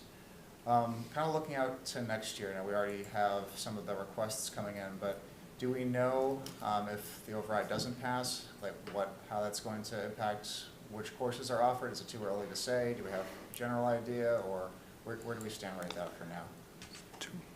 I think it's too early to say. I don't know where we could cut any more than what we already have. It's too early for, I think, Dr. Weber to say. I would just say zoom out one level. As a district, we'd have to look at 2 million in cuts and where those would come from. But when I think about looking at Mr. Williams, what he just did with the middle school as in preparation for this budget, what Dr. Weber and her team did last year leaning into this, and I think of our elementary leaders who aren't here and the reductions over time, it would dismantle any progress we've made in any of these areas. So I hope that if people could take away something from this, it's around the opportunity here for kids at the high school level in this example. We'll hear from the middle school. We're going to hear from elementary next meeting. And my hope is that these are all with some stability in a budget and a stable budget, we can start to continue to provide and make progress towards these. And in the future, we can talk about different plans, but not until we stabilize ourselves to kind of move ourselves forward. It would be detrimental, but we have not identified specific cuts and where they would come from at this time. So I can understand where Dr. Weber, it's too soon for you to answer that. Sure, that absolutely makes sense. But to your point, Superintendent Jagier, would add extra instability, chaos, uncertainty, and it's likely that things would need to be readjusted, and it does impact the offerings we can have, but also the opportunities that we can provide our students. I thought it was great to hear that we're 7th in the state or recently 7th in the state. Don't know where those numbers are now, but high up there in terms of the number of AP courses we can offer and in terms of AP participation. And I'm a Franklin High graduate. I took advantage of some of the AP courses that were offered to me, and I directly was able to open up other opportunities in college. I was able to grant me the flexibility to study abroad in college, which I wouldn't have had that flexibility otherwise, because I wouldn't have had that same schedule free up. So I can personally attest how advanced placement offerings, how it really has real world impacts on students. So I think it's wonderful that we offer that to our students. We have a wide range of offerings, and it'd certainly be unfortunate if we have to reduce those offerings, because it does have real benefits to educational experience, but also future prospects. So thank you again for this presentation and all this information. It's very, very valuable to have. Appreciate it. Great, thank you. So definitely a lot of information to absorb, and just being a father of an 8th grader going to high school, now learning everything that's to come. One, I don't envy you all to try to figure out these schedules, figure out the offerings and these programs, because my head's swimming with a million questions. I'm encouraged to see these expansion opportunities. I think this is a great way to just show really looking how to do things differently and not just doing it the same way as we've done. Look at different opportunities, provide opportunities for our students to leverage the time in high school to benefit them further. You know, being able to do the college course credits in advance is huge. I mean, I think parents need to think about how much this is saving them by these programs. I mean, on average, how much is a college course? You know, like that's you do that in high school at no additional cost. You're saving it right there. So I think that's something that we should tout and let people know. That There is a small cost. oh, there's a small cost. There is a small cost. But it's not the but same. But it is remarkably lower than if they were to attend the college. Yeah, exactly. So I think it's a benefit that we're providing the community that other communities may not have. So appreciate that. What piqued my interest was the music and just all the trends. So can you go to the performance music enrollment trends? Just curious, I want to get confirmation. So students that do this, through these programs, do they have the ability to do other electives, or does the music programs kind of take up their capacity? So students who elect to take a performance course, that is their elective for 9th and 10th grade. Okay. And the reason that is because they also have the component of the health and PE requirement for graduation. As they move on to junior and senior year, however, they can build in another elective in addition to their performance class. Gotcha. Okay. So if we go to the next slide, then it would make sense why there's such a stark difference between the two, because this music elective enrollment trends are for those students that are not doing the performance program, and they may not be as not dedicated, but that's not their primary path. Is that correct? They're more interest-based. Yeah. Yeah, gotcha. And unfortunately, based off of these trends here, we're looking at, if we're not hitting that 15 or higher number, we won't be able to continue offering these, or we'll have to make tough decisions. Is that correct? Mm-hmm. Okay. And then the next slide, I just want to highlight, and it's a shame, and we talked about the failed override for last year, and we talk about cuts, but this, I think, is a great, not great, good news, but it demonstrates the impact. So, I mean, we're talking about 67 kids that were not able to participate in the music production course, and the teacher that led this was no longer with. Right. Okay. So we always talk about how it's hard to build something back once it's cut. I mean, this is an example here. We went from 50 to 14 for production one, and as you said, if you don't do production one, you don't do any of the other stuff. So it's hard to push that rock up the hill, and so it's if we can preserve things and not reduce it and then try to build it back, I think it's folks just be mindful of that. Let's see, FAA, we all know about that, so I don't think I need to say anything else. Let's see, there's something else I had. Yeah. So when we come to the other courses and enrollment, I guess, I think back to college, people took courses because of word of mouth. And if we don't have students taking these courses, there isn't that word of mouth, and we don't have the enrollment. So I guess how do we drive interest in these programs? Like, what are you doing to help market them, I guess? So I think we rely largely on teachers within the class, within that, at least the department, to talk about the course offerings. I know the music department has also done some World tour. Thank you. Yes, I couldn't think of what they called it. On Panther News? Is that how they did it? They go to the actual schools. Oh, the middle schools they do. The middle schools, Yeah. yeah. But they also, I think last year, did some Panther News segments around their course offerings. So it was spread to the whole school student body, just to understand what their offerings are. And then, like I mentioned before, when guidance counselors meet with the students individually, and we tap into really what their interests are or what they're thinking about, you kind of guide them in a direction and maybe open their eyes to courses they may not have thought of and go over the program of studies and explain what that course is to them. And it really, for some kids, I hear a lot, oh, we didn't even know that was offered, or tell me more about that. So I think that's part of what we do in the process as well.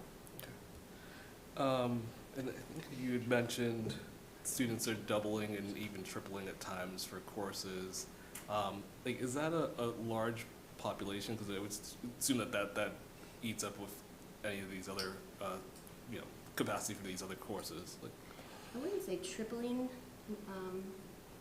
There's a handful of students that triple up, but I would say a pretty good percentage of students double up in particularly science classes, sometimes math too, computer science, and then their math class.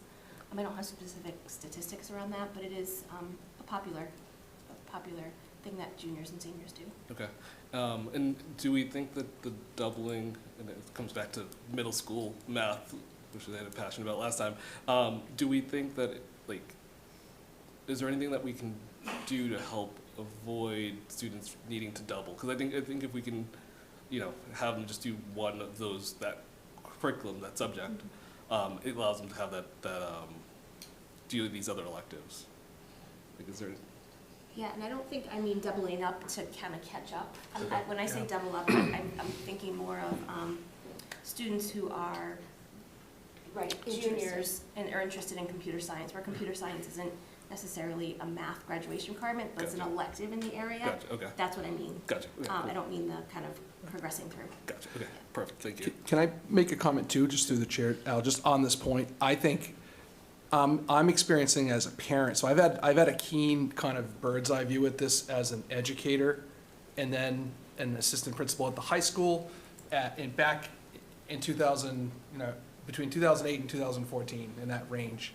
And I remember the diversifying your kind of high school resume in multiple interests was a strategy, was a way in which students built their high school resume. I actually think about my own experience. I remember getting coached in high school from a guidance counselor around, be versatile and take a lot of different things. I think what I've noticed as a parent now, that's in my mind, okay, get yourself out, take a lot of different things that you're interested in. There's been a shift, and there's a book called Who Gets In and Why that talks about this idea of pursuing an interest and committing to areas and sequences of coursework, extracurricular activities, volunteer opportunities, senior projects, or work-based, all those things that we've kind of discussed in other ways that lead, I believe, students to make decisions around, they don't need it to catch up, but they see, I want to go into a healthcare field, I should take a third science. And I'll speak in my own house.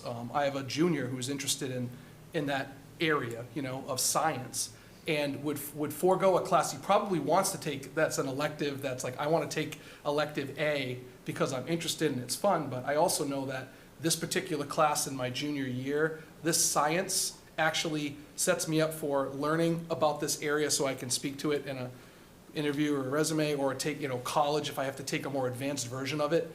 And it's a class that I've taken that demonstrates an interest in an area. So I think between the two of those, we've seen shifts. The percentage of students who maybe are pursuing business for whatever reason double up and start to take more electives in that area. Math, math is a core, obviously a foundational skill for all majors when you enter college. But when you think about students, so that's just been my lived perception.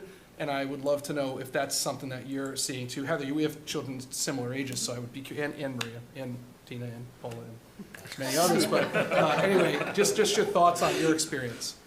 Yeah, I think we've done a really nice job of building our graduation requirements that align with the Mass Core that gives students a variety, right? So it's already embedded in what students have to take, to your point, Lucas, where when we were in high school, we didn't have that, so we kind of tapped our feet into everything. So I do see that trend where students really are early on in high school. They have a path that they think they may pursue, and so that's where they're building their schedule. And that's been a shift probably in the last, 6-7 years, I would say. We've seen an increase in that. I would even add, even the college application process now, kids are going into their freshman year, some of them, with decisions. My oldest knows he wants to do business, so he loaded up on business classes before he graduated, right? So colleges are almost shifting to, those first 2 years are not just entirely like that liberal arts curriculum. They still have their humanities requirements, whatever they are, but they might, a freshman in college might start within their major freshman year. And so I think that's a shift as well. There's a lot of factors, I think, that are contributing to why students are more focused in certain interests in high school than they used to be. And that makes sense. But there's also opportunity there to look at, I mentioned this earlier, I don't want to be too redundant, but that idea of where are the opportunities to look at interdisciplinary approaches to your high school experience that allow you to tie into different areas, but also kind of pseudo-connect to a particular pathway. So I'll cite another book, Music in the Brain, a great read, that talks about the science of music and its impact on the brain. And I think you could use, there's a world language, I think Ms. Evans cited this stat, but the idea of a language, acquiring language and what that does for your learning in all areas. So I just think like there's many different ways to look at this, but with some stable footing and grounding and time to spend to look at how we can continue to evolve as a system. And it starts in pre-K and it works its way up, are really some of the exciting things that are out there. So just would point to that as well as we kind of look to move forward. Thank you. And just one thing to add, because it definitely, the stability piece is huge. And I know we focus more on the district, the teachers, but we also have to realize the students also need the stability. And to give them the credit that they are owed, I think they know more around what's happening and what's impacting them. And I could see them saying, okay, like if your child knows the track that they want to go to, but they know that that track is not stable within the district, it's like, why do I even start to go down this track? Correct. Knowing I come my junior year and I can't finish it my senior year, you know? So I think that's also something we also have to be mindful of is, while we as adults in the room are talking about the budget and cuts and whatnot, the students hear this, they know this, and they're making their own decisions, and they may not be articulating as well as we are in having these kinds of discussions, but they're like, yeah, I'm not gonna go do that because it's not gonna be here, so. I think the opposite might be true too. If our feeder programs, right, aren't as robust as they used to be, they're not generating an interest, right? So if they're not experiencing music to the level that they were before, they might be less interested when they get to high school. So, right, it works both ways. Yeah. Yep. But thank you, appreciate this.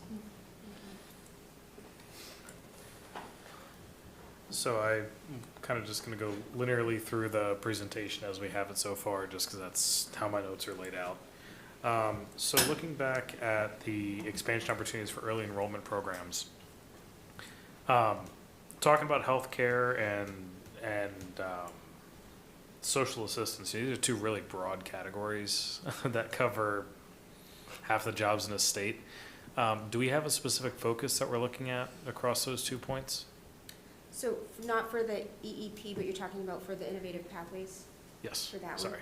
So Yep. they each have very specific descriptions within them. I think there are Okay. 6 categories, and the other ones are like environmental. And they're all worthwhile and valuable, but these are the ones that most align with what our students are interested in. So I think it is broad and narrow at the same time, if that makes any sense.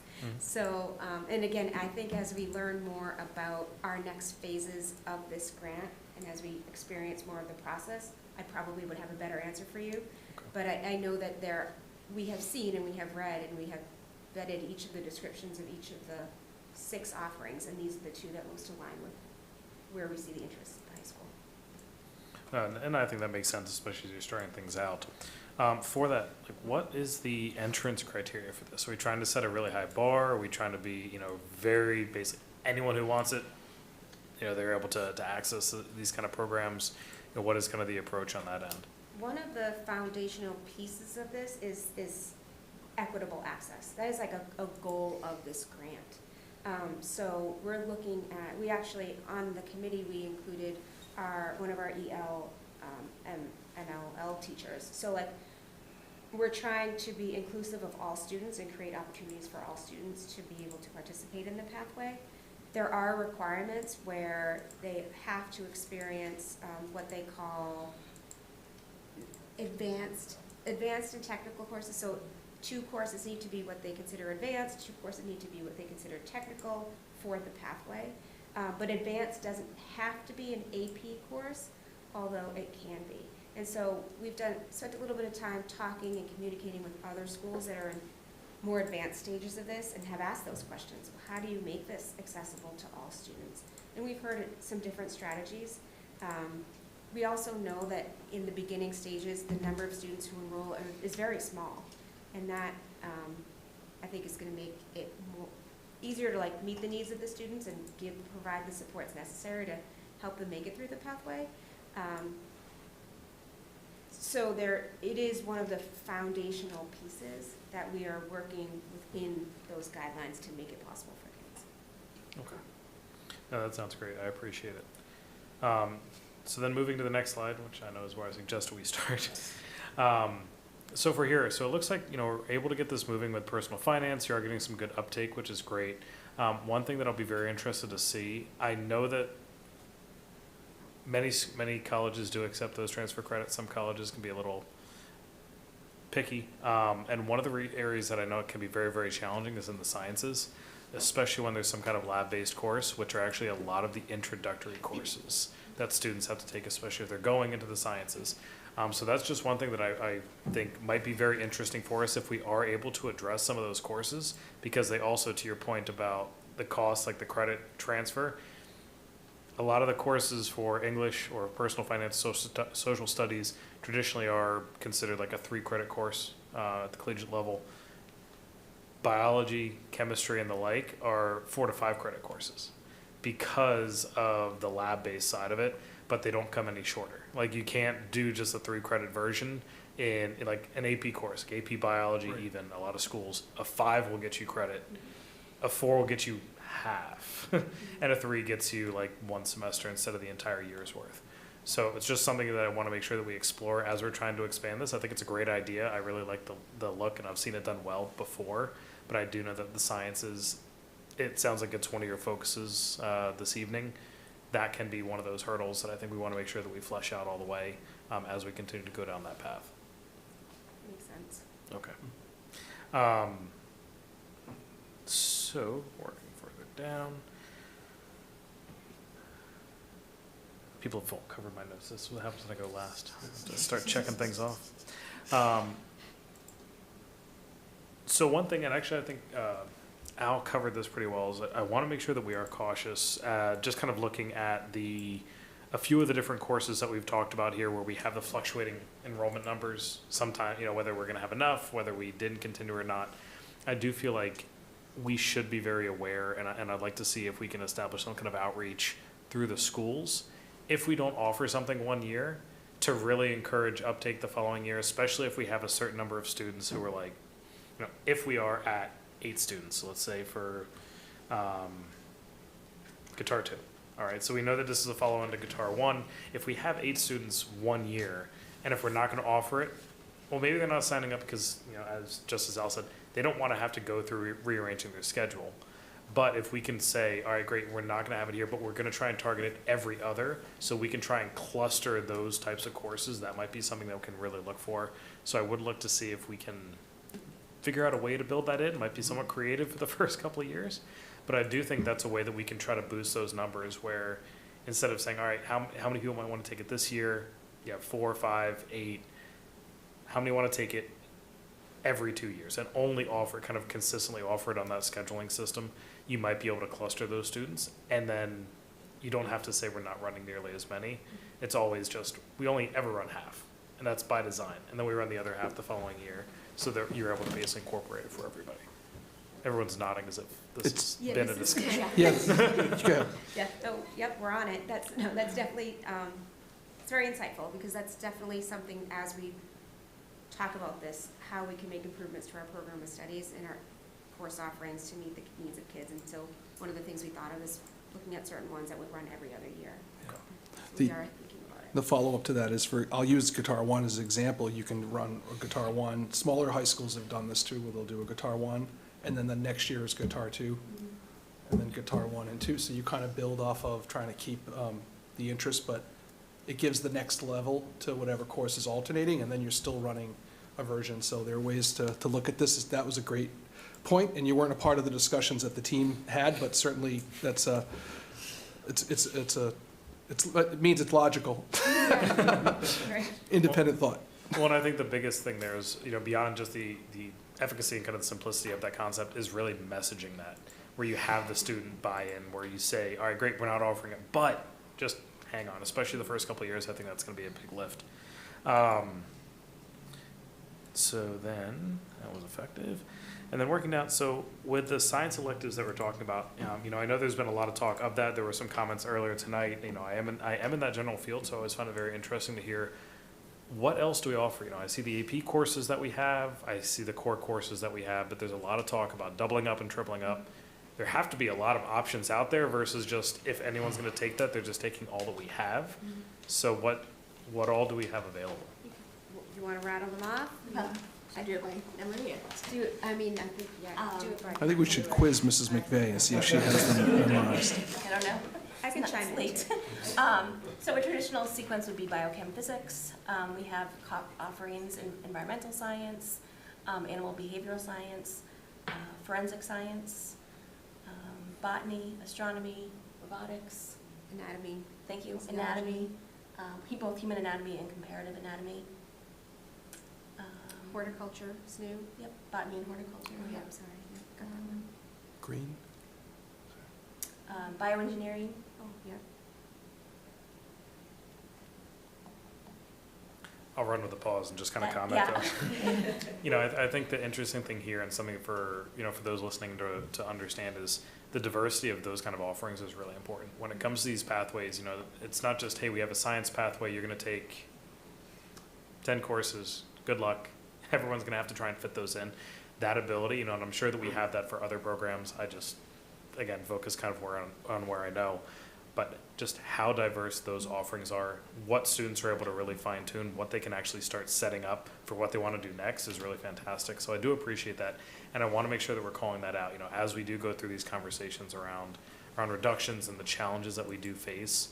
We do still have a lot of things to offer in a lot of different spaces that are highly relevant for what students are going to be interested in, or even if they want to, just check it out. Like there's so many sub paths of science that you discussed in that in that list that I do think it is important to recognize. We had 4 when I was in high school. It was like biology, chemistry, physics, and then you could take an AP of either biology or chemistry. That was it. So to be able to really kind of dive into a lot of these different options is fantastic. And we're grateful for the teachers who are willing to spend the time developing the curriculum, learning new preps, offering these things that are within their content area. They're highly qualified, but also beyond that traditional core biology or chemistry or whatever. So. Yeah, it really takes a lot of effort on everyone's part, and especially of those specialized types. There's no carryover from class to class. It is. Every single one is on its own.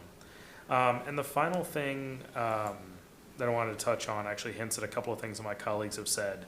And it's the idea of just kind of setting in place, when we're looking at the minimums that we set for the number of students that we need, trying to look at it from a more flexible perspective as a percentage of the total student body population. So as we see these kind of fluctuations, so right now, let's say 14, 15, 18, whatever number we want to set it at, my thought would be looking at setting that at, let's say, 0.5%, 1%, 2% of the total student body, so that as we see these fluctuations, we're looking at 1,600, 1,400, if we move back up to 1,500, it might be a way for you to really kind of track that and be able to establish a minimum requirement for a class when it comes to the number of students that it captures that, yes, fine, you can move 100 students, and it's not really going to move that needle because you can't have half a student in a class. But if we do see large changes one way or another, it might be something from a policy standpoint that it sets you up for success, where if we have a huge influx of students, you can raise that bar for every class and say, hey, we really need to have a higher number of students that are interested so that resources are well allocated. But the same thing comes on the other end as well. If we do continue to see declines for the next couple of years as projected, it might be worth evaluating whether we can look at lowering that threshold as a guideline so that we're not just automatically saying, well, we have 300 less students, we're still going to have the same exact requirement. Like it just becomes a bit more of a challenge. So I just ask that we look into something like that from a policy perspective so that you can, again, I think with small fluctuations, it's not changing anything. But if we look at it over the course of, a lot of your numbers here are from 10 years, there's a lot of changes over the course of 10 years. And I think if you looked at some of the numbers that you have here as a percentage, it would be a little bit more interesting. You might not see quite the large shifts, at least through certain windows as we do. But I think it can just set us up for better success. Awesome. Everybody else took my questions. I'll start with you first next time, I promise. And online, Aaron? Actually, everything that I had was covered by Paul and Al, so thank you all thank you all very much. This was a super helpful presentation, and I really appreciate the information. Yeah, this was terrific. I loved just how deep it kind of got into like the course selection, and, why you run classes, the way that you run it.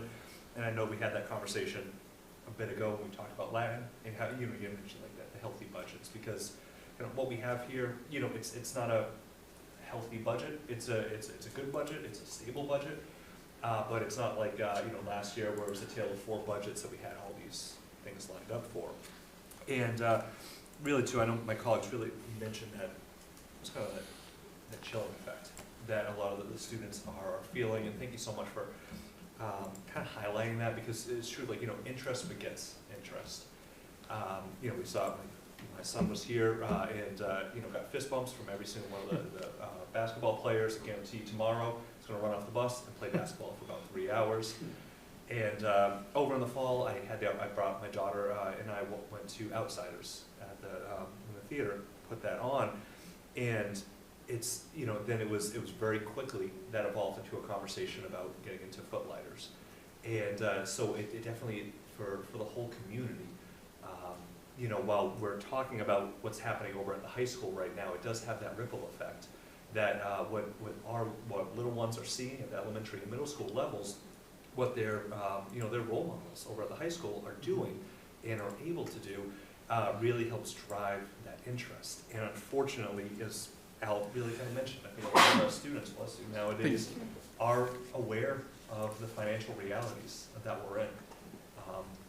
It was actually just last week I found out, my dad told me that when I was in school, I was kind of part of like a bubble where they kept having kind of add classes, they would move us around. But I only became aware of that a couple decades later. But we've had high school students here at school committee, at town council, standing on 140, kind of just talking about the difficulties that they're facing right now because of the financial instability of this community. And so I know it always kind of gets back to the almighty dollar, but I really, really, truly hope the community is kind of hearing that and understands how important solving the structural deficit will be.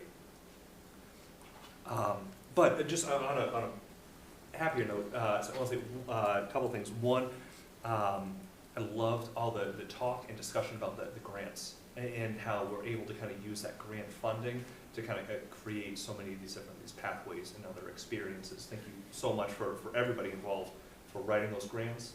And I wonder, John, might we be able to, maybe in a future meeting, kind of have another update about the grants that we have secured up until this time? Because it's always such a great thing to really kind of hammer home. And a lot of folks, we've been talking about the millions of dollars in savings of this reorganization that we're doing. But we're not just saving money here, but really kind of going out and securing additional grants to help fund other great opportunities. And it really is. I'm excited about that because sometimes when I've gone out to the community, I've almost felt guilty with the high school because I'm talking about this reorganization and all the amazing things that happens from pre-K to 8. And so it was wonderful to hear all the new things, innovations that's happening at the high school that you guys are crushing it. at all levels. So thank you so much for all of the work that's gone into this, the work that you're doing now, that you'll continue to do, and just for this presentation as well. Truly appreciate it all. Thank you.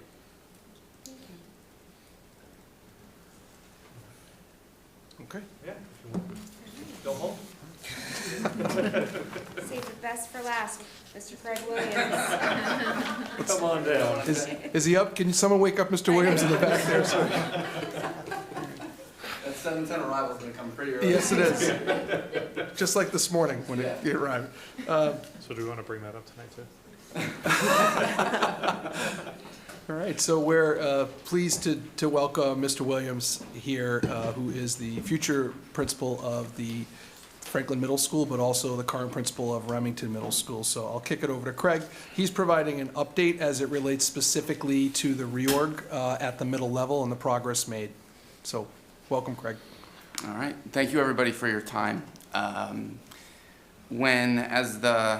this reorganization process began, the middle school admin team wanted to focus on a simple but yet at the same time very complex theme, and that's honor the past and build the future.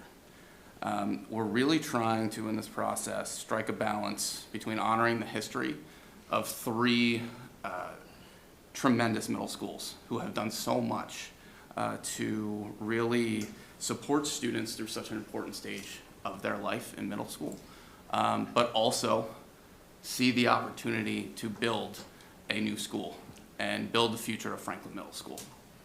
And so I'm excited to share the work that we've been doing, and I'm hopeful that during this presentation you will build an understanding of Franklin Middle School leadership and support structures, the master schedule, our use of professional development days so far this year, the work of the steering committee, and then some exciting opportunities actually that we have for the summer. So we'll kind of through the agenda be able to review each of those things. So I wanted to start with just a demonstration of what our current middle school leadership and support structures are. There's a principal, an assistant principal, we have a team chair, a school nurse, and then about 2.5 school counseling and school psych service providers, as well as a secretary, and then our teaching and learning support is would be a math CET and a reading specialist. And then I want to compare that to what we're looking forward to at Franklin Middle School. And start off with an administrative team, myself being the principal, assistant principal Danielle Champagne, assistant principal Corey Cox, and middle school admin of student services Becky Motti will be the leadership and admin. I do also want to take the time to thank Danielle, Corey, and Becky for all the work that they have put into all that I'm talking about right now, as well as to other middle school administrators who are currently serving as administrators, Lizzie Morrison and Jen Santasuso, who also have played an instrumental role in the work that's been done so far.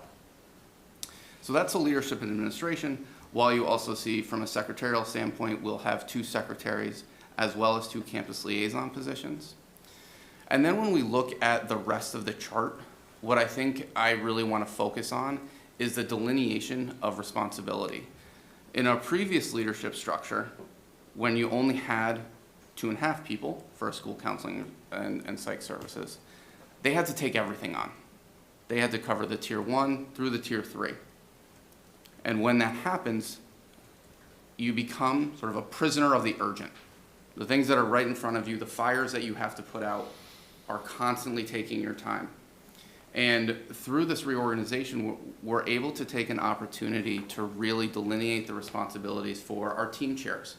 So our team chairs, for example, will be focused on, we'll have a team chair focused solely on 6th grade and the programs, our specialized programs, and then a team chair focused on 7th and 8th grade, meaning that our team chair focused in 6th grade is going to really be able to focus on what that transition is like from 5th to 6th.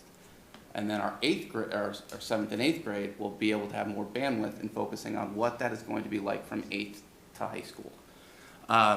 our school counseling, we're going to, instead of having counselors have to tackle tier 1 through 3 counseling services, we're delineating where we'll have 3 counselors focused on tier 1 and sharing tier 2, and then 3 counselors who are focusing on the tier 3 as well as sharing that tier 2, and that's what we'll be working through. Craig, can you just explain what you mean when you say tier 1, like Yeah. school-wide versus? Yeah. Can you just explain that? to the So public? for example, a tier 1 would be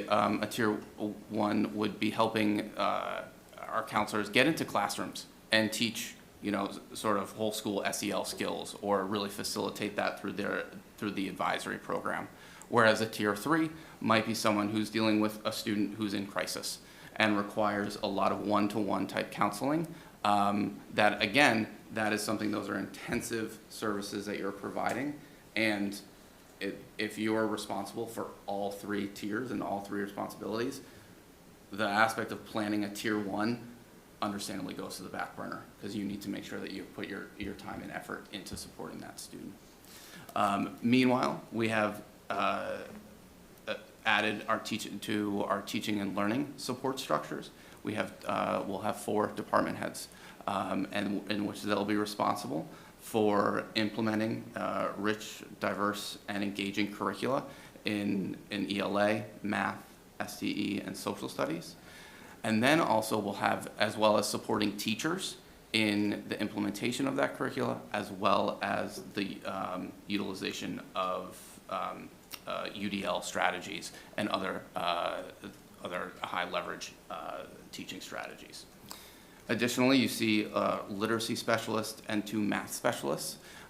Those roles now are able to, we're building in our tier 2 support system for intervention in literacy and math, but not only intervention, but also extension, and seeing an opportunities where those specialists have an opportunity to really help support the students who need work to get to grade level, but also those students who are already at grade level and ready to push themselves farther. So, and then we have our reading specialist, who's going to be focused really on establishing a school-wide culture of reading. So again, you see the increased level of support. So with that, we also, one of the most significant tasks that we had this past year, or started off really this summer, was the building of our master schedule. And what you see here that is obviously a lot of information, where we broke it into different phases. Late summer and early fall was really about gathering what our guiding principles were through stakeholder feedback. Taking an opportunity to look at what other local area middle school who have a similar size to us, what their schedule was like.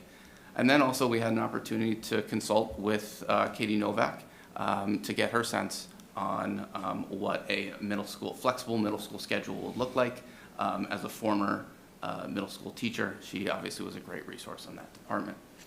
Then we shifted to phase 2, in which we started to really look at teaming models. We had originally, I think one of the models was the concept of having 4 teams per grade, in which you would have, then it would be kind of, we called it a 4x4 model, in which you would have 4 teams, in which you would have a math, ELA, social studies, and science teacher on each team.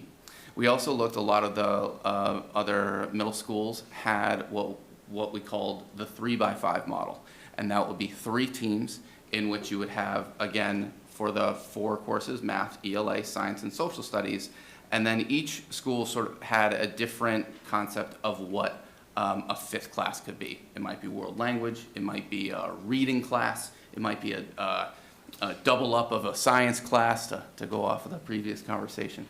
But looking for ways in which there was sort of that was a different type of model. But no matter what, we wanted to maintain that teaming model, which is so essential for the middle level. We had held multiple scheduling summits in which we talked about, from a middle school admin standpoint, central office, as well as our staff, really trying to figure out what our must-haves were in the schedule. what were sort of the non-negotiables that we knew we needed to put into place, what were some can-haves and some nice-to-haves, but really make sure that we're looking to have a clear line of thinking and following those guiding principles. And this is where we used our steering committee to, again, gather their feedback on what were, as teachers, what were their must-haves. So then we shift to December and January, and this is where we utilize the steering committee to evaluate two really important blocks of time in the middle school schedule, the flex block as well as advisory. We also wanted to take the time to look at how we could build a robust but also flexible unified arts experience, and where then in January we ended up finalizing the master schedule and the staffing required. And to make sure that we were, again, being consistent, we evaluated our master schedule against our guiding principles. And in that phase 3, I think one of the things that is important to note is that our steering committee was vital in gathering feedback from the must-haves, the flex, and the advisory. But then, unfortunately, we couldn't bring the concept of having a 3x5 model or a teaming model to the steering committee, because essentially what it would do is be laying out, okay, so we need this many teachers, and teachers could very quickly and understandably figure out, okay, that means that person might get cut and that person might get cut. And we felt like that until that was set in stone, we didn't want to cause turmoil. We didn't want to cause that level of unknown, that any sort of staffing decisions they found out from myself or their building principal, and not through a rumor mill.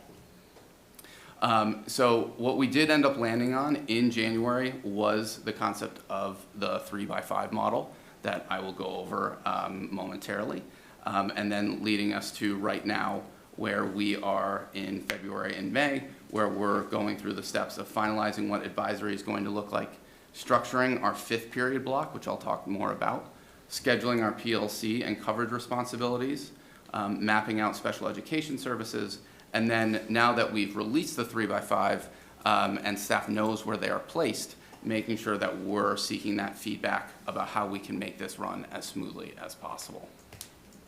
So the gist of that all, we really use a collaborative process over phases, multiple phases, gathering input from stakeholders, consulting experts, and evaluating models to really try to design a flexible student-centered schedule aligned with our principles. So, what the actual schedule looks like. And it's well known that a middle school schedule is very hard to follow. And so please do not be intimidated. I'll give you the key bullet points that, of what you need to know.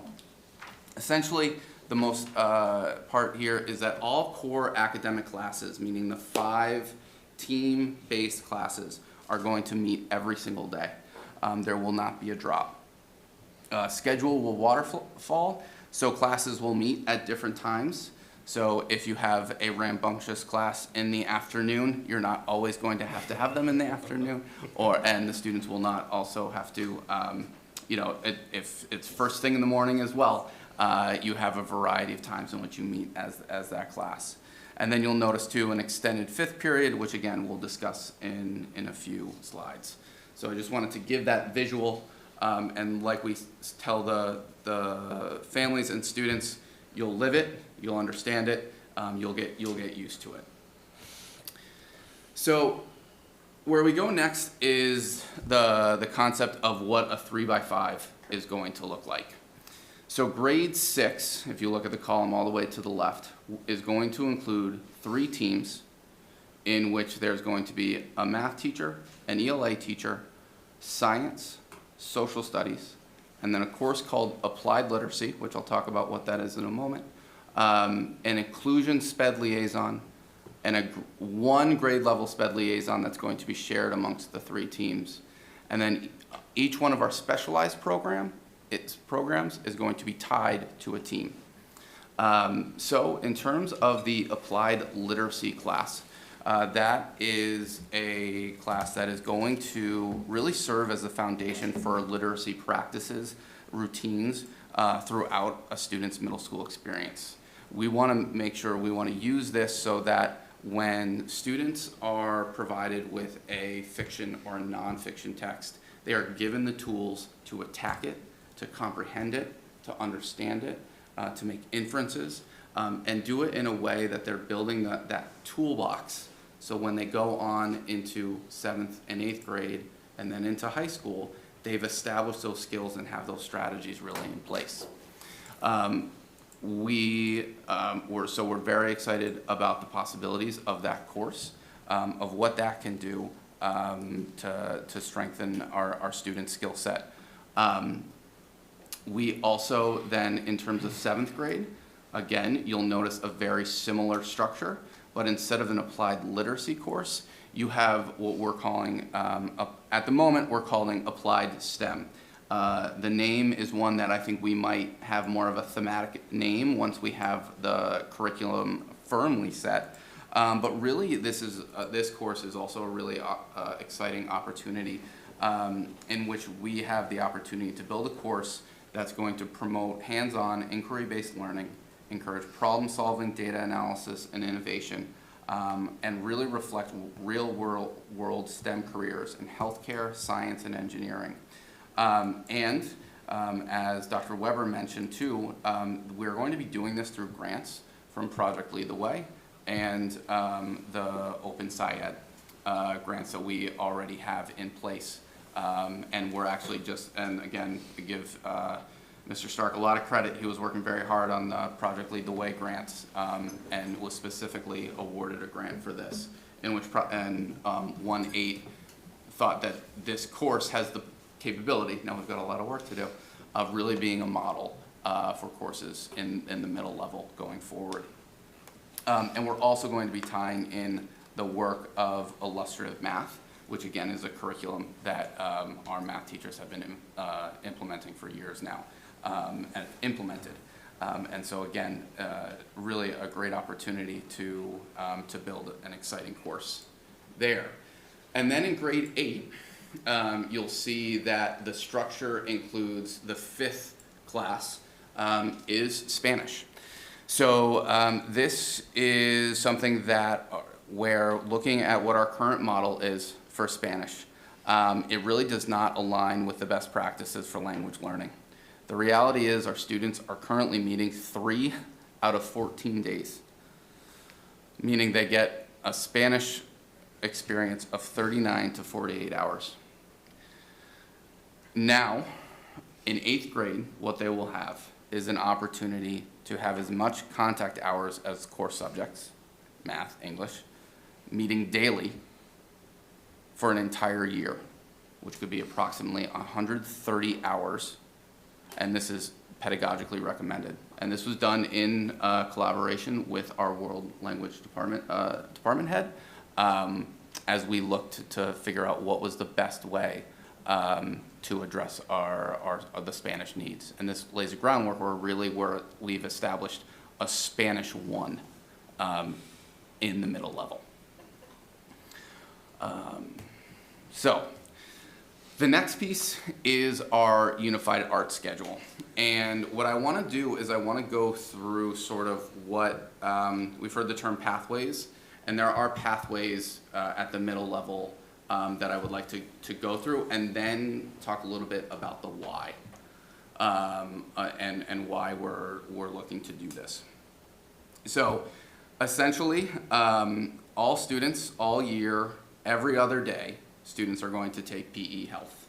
We, of course, know the importance and value of movement during a student's day, and wanted to make sure that we were providing it 90 out of the 180 days, as well if they're not in PE, taking a health class in which can cover some of the really important topics that are so vital to middle level education: bullying, advocacy, and making sure that being an upstander, making sure that they're able to address that as well.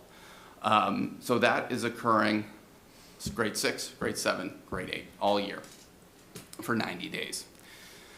In 6th grade, we are going to have trimester courses that are opposite that PE health class. The trimester courses will be art, very similar to what we have now, computer science, and then we are going to have a department head course taught by our science department head, Danny Kelly, which is, we are still in process of building that course, but it will be aligned with the Open SciEd grant that we have, again, to make sure that we're building that, continuing to build that foundation in 6th grade for some of the scientific inquiry-based learning. Then we have for the music offerings. Our current model of music offering is to have students be able to join a music ensemble. Currently, it is band and chorus that they would do it during a flex block.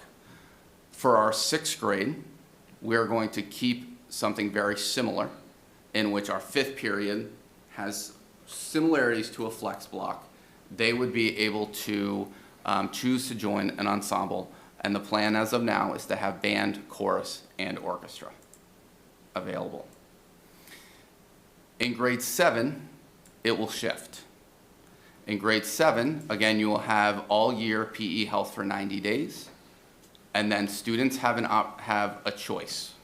Pathway 1 is to continue to take the trimester courses, which would be art, computer science, and then in 7th grade, it is going to be a course taught by our department head in ELA, Joe Barca, focused on journalism.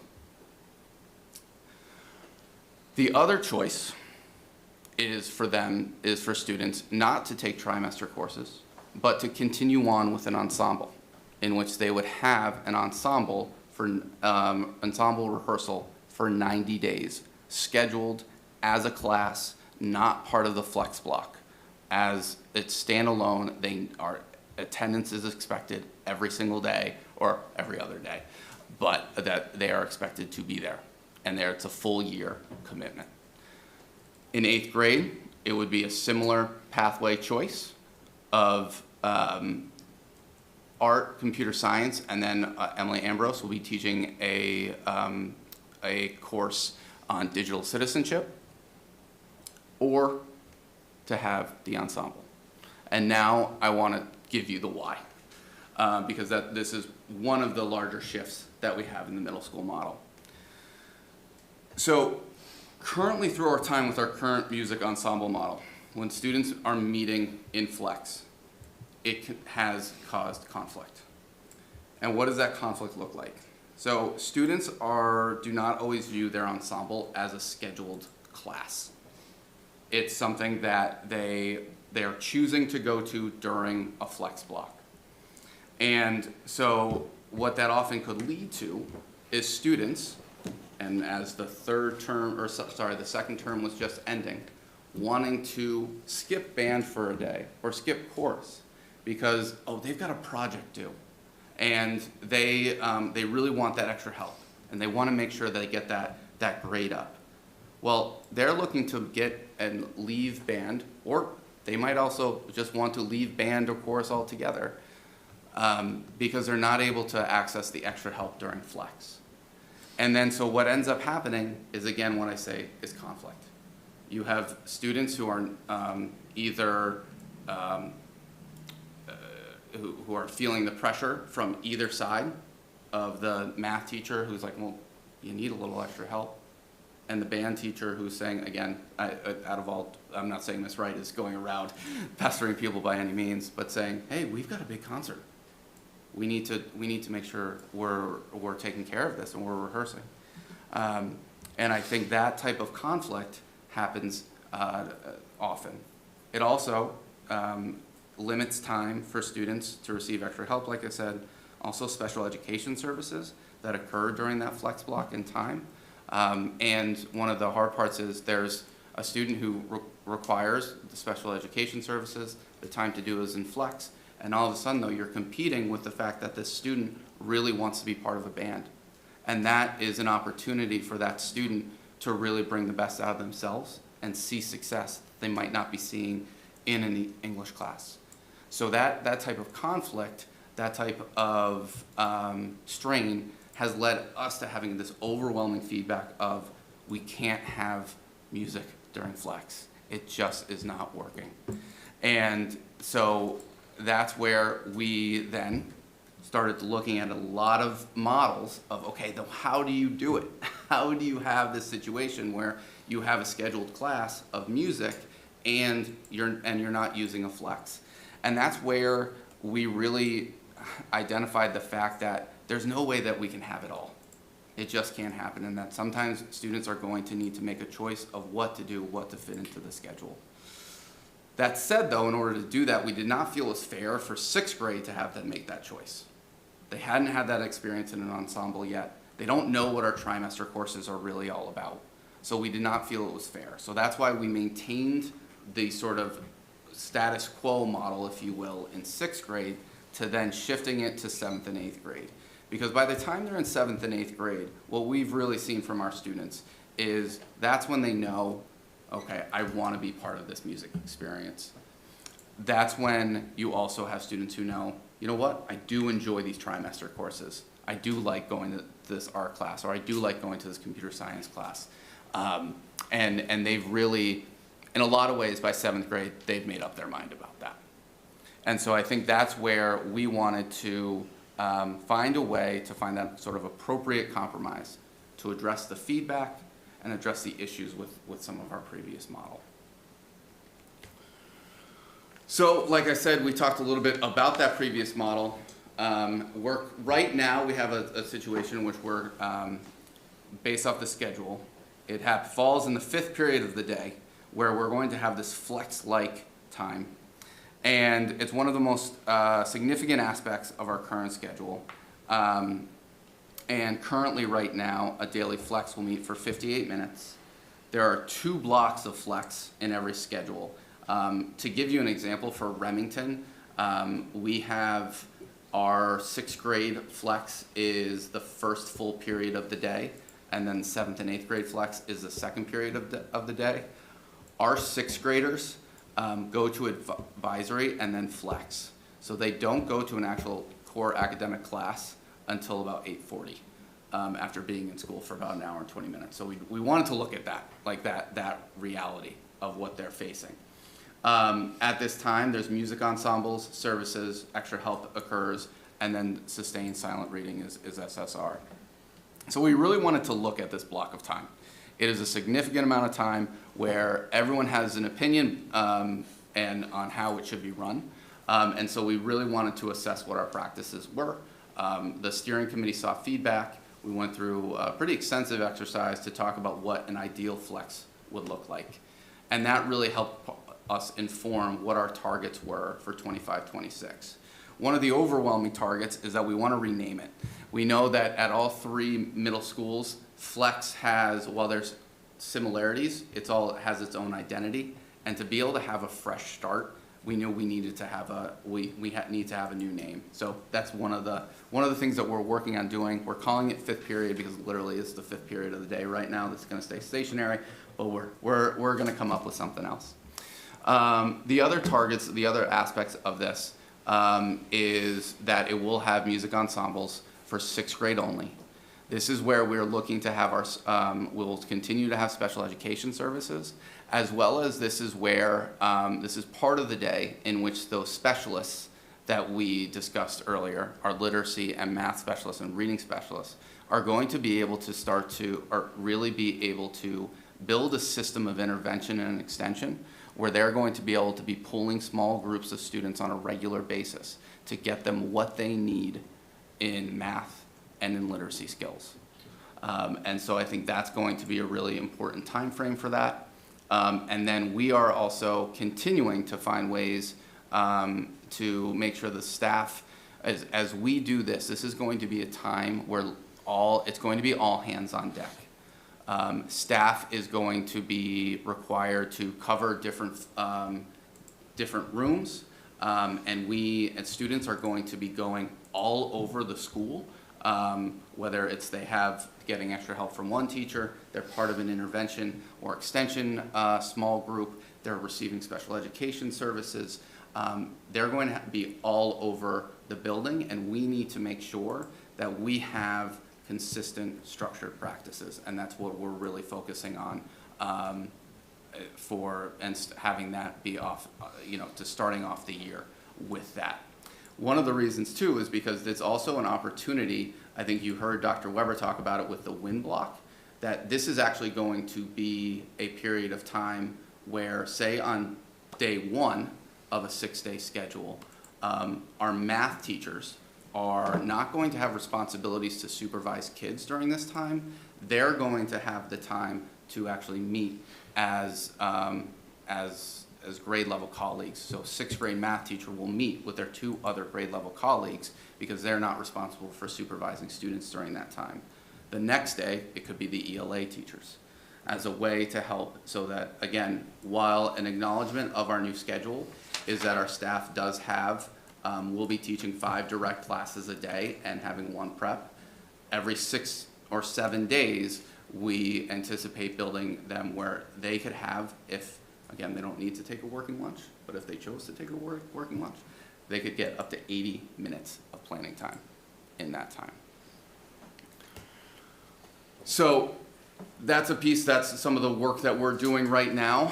And as clearly as you understand, there's a lot of work to do. And I want to share a little bit about what we have been doing when we're not meeting as a steering committee, but when we actually have time to gather as a full staff. And the first opportunity to do that was on February 10th. Want to provide some of the, what the context was at that time. In late January and early February, placement had been finalized. And so staff had received their placement letters. Some received very good news, some received not so good news. And some learned that some colleagues who might not be continuing on at the middle school with them, some found out information that maybe they were teaching a course that they didn't feel prepared to teach, or it was not their preference. And that was one of the real first, it was a physical symbol, I think, of receiving that placement letter of, okay, we're leaving our current homes right now. We are really starting something different. And so on the 10th, we knew we had to be responsive to the needs of our staff.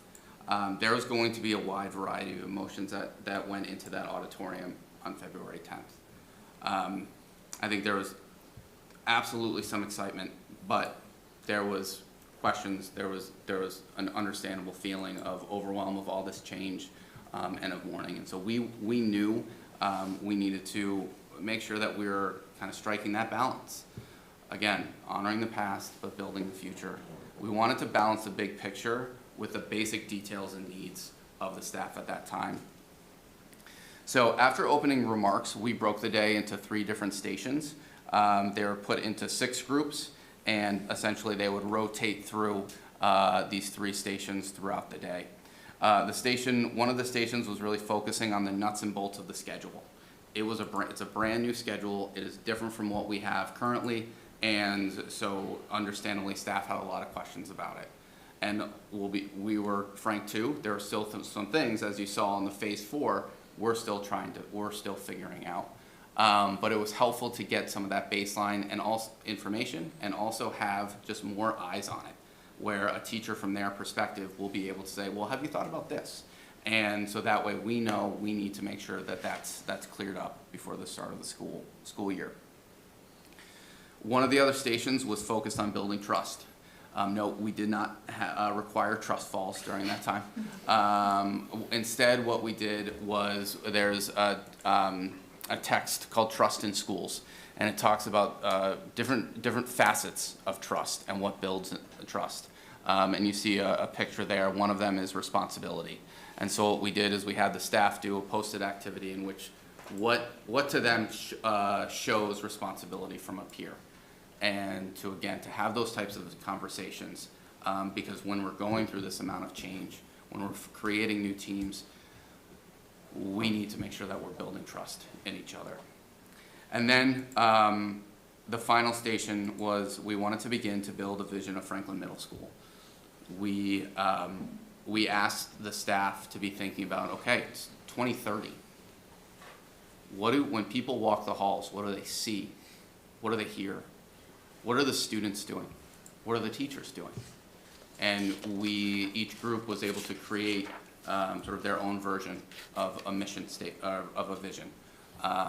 And you see there a slide some of the things that that they were coming up with.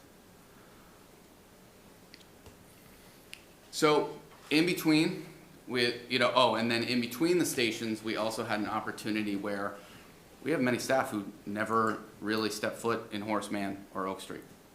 And so in between the two, in between the stations, they would go and visit certain landmarks they could go to the cafeteria and they could enter their name in a raffle. Just to find ways in which, just for a fun way to say, okay, go check out the library, go check out the auditorium. Just finding different landmarks throughout the building and have it be where they would enter a raffle. I would say that, there was some moments of excitement throughout that day. And then I think just understandably, a lot of staff who was thinking, okay, all right, I'm getting there. I need to keep knowing more. And one of the things that they were really advocating for was, I need to know who my teams are. Who are the people that I'm really going to be working with next year? And so we set it as a target to make sure that before our next date, which was March 18th, was that we would have those teams set.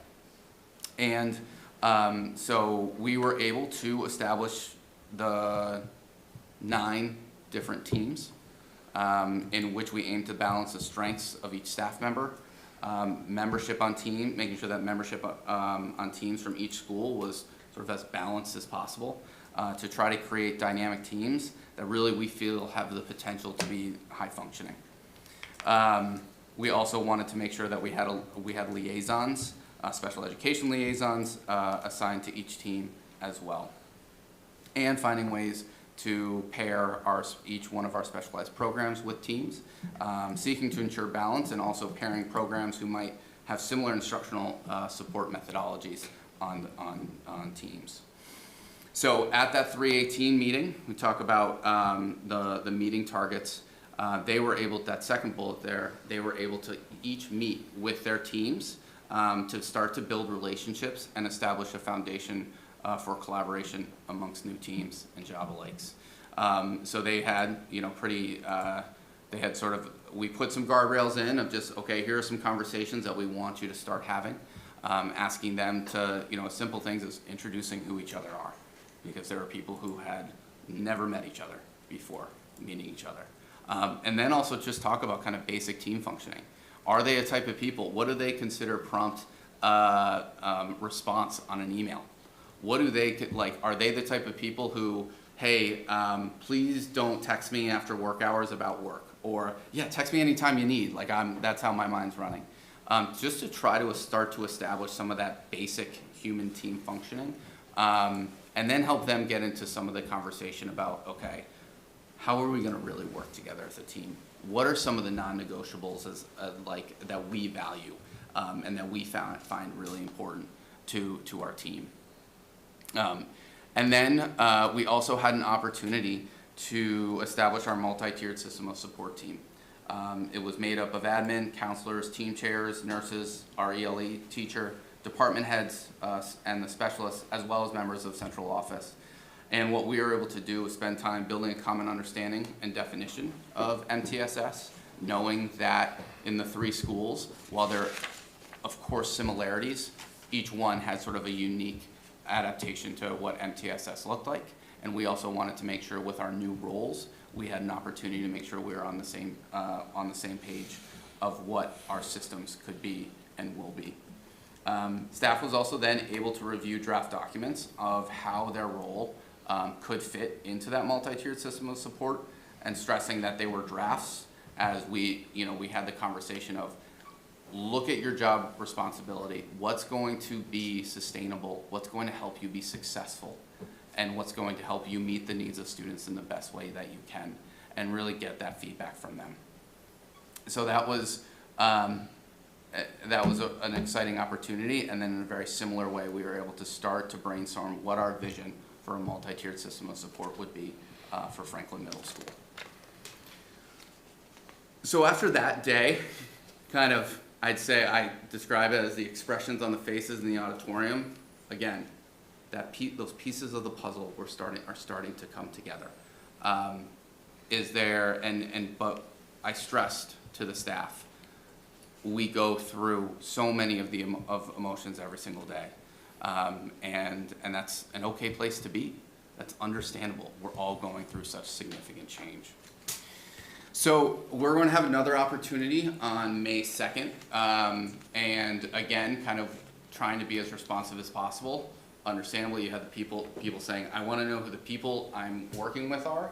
And now the next understandable request is, I want to know what space I'm going to have. I want to be able to envision myself in the space. And so our target for May 2nd is going to be to make sure that we've assigned the physical spaces to staff so they know what room they're in or what office they have, if they have to share an office, and things of that nature, and really allow them the time to see the space, to imagine themselves in the space, helping kids in that space. And then another focus is going to be continuing to build relationships, establish that foundation for collaboration, and then continue our work with the multi-tiered system of supports teams. The agenda, bear with me, is not finalized. I've got a little bit of time, but that's the loose plan at this point. Beyond our professional learning days, we've been able to really try to maximize our steering committee to the best of our ability. Their first task was to start gathering information about a schedule, about elements of that schedule. But after that, especially when we realized, okay, there's only so much detail we can really share with you about the schedule at this time, we broke them up into subcommittees with these 5 different focus areas of student culture, staff culture, teaching and learning, family community engagement, and safety management and operations. And we gave each a driving question, something that they should be thinking about in their subcommittee, finding ways to answer this. We gave them also an anchor text to help make sure that they were anchoring their work in evidence-based practices. And what we've been able to do is each of these subcommittees have started to take some great steps that are going to help us see that success when the school year begins. So for example, our student culture committee has already surveyed students in 6th and 7th grade to get a sense of what they view helps build community, gather that information. And then over the past few days, actually, we've met with small groups of students through our student advisory boards to gain further information. And, to go back to Al's point about speaking to our kids are savvy. They know what's happening. That's been some of the best ideas that we've heard is in those conversations. One student today just shared, he's like, I feel like I just need like a tip sheet of what I need to be successful at this new school, where to go, what I should do as different parts. And I'm like, okay, so that's what we're going to do. Like that, that is a clear task. So those are really helpful conversations to get their sense. We also want to help our staff belong, because a happy staff, a supported staff is one that's going to support students. And so we really want to see, like, okay, what are ways that are going to help them feel connected to school? I joke all the time about, okay, we're going to have some forced family fun, and icebreakers, and the eyes roll, and some of them really see the value in it, and others kind of take a step back. And so we really want to make sure that we're helping all of our staff feel a level of connection. And again, the simplest of things, one of the ideas, the first task is they're going to have a photo directory. I had a teacher who said, I've probably met 12 different people on the 18th, and I remember 2 of their names. So just making sure that we're having opportunities and structuring it in a way that's going to help staff be able to know the people that they're working with in a way that they, that they haven't before. Our teaching and learning has gathered information in working very closely with our department heads regarding what practices, routines they would hope to be in all classrooms throughout the school. If they know that, okay, if I'm thinking it's important for me to teach this routine, teach this structure, I know that the person across the hall, I know the person all the way on the other floor, on the other side of the building, is doing the same thing because we all see the value in it. So I think that's all, working to help us get on that same page. Our family and community engagement is seeking ways for us to establish our engagement strategies with the community and are beginning to reach out to local organizations and families. Families will be receiving a newsletter with a lot of the same updates that I'm giving today at the end of the week. And it will also include a survey for them about what are ways in which they, what engagement strategies are helpful for them.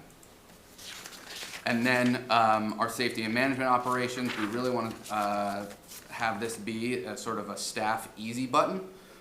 What are the ways in which, the school can run as smoothly as possible?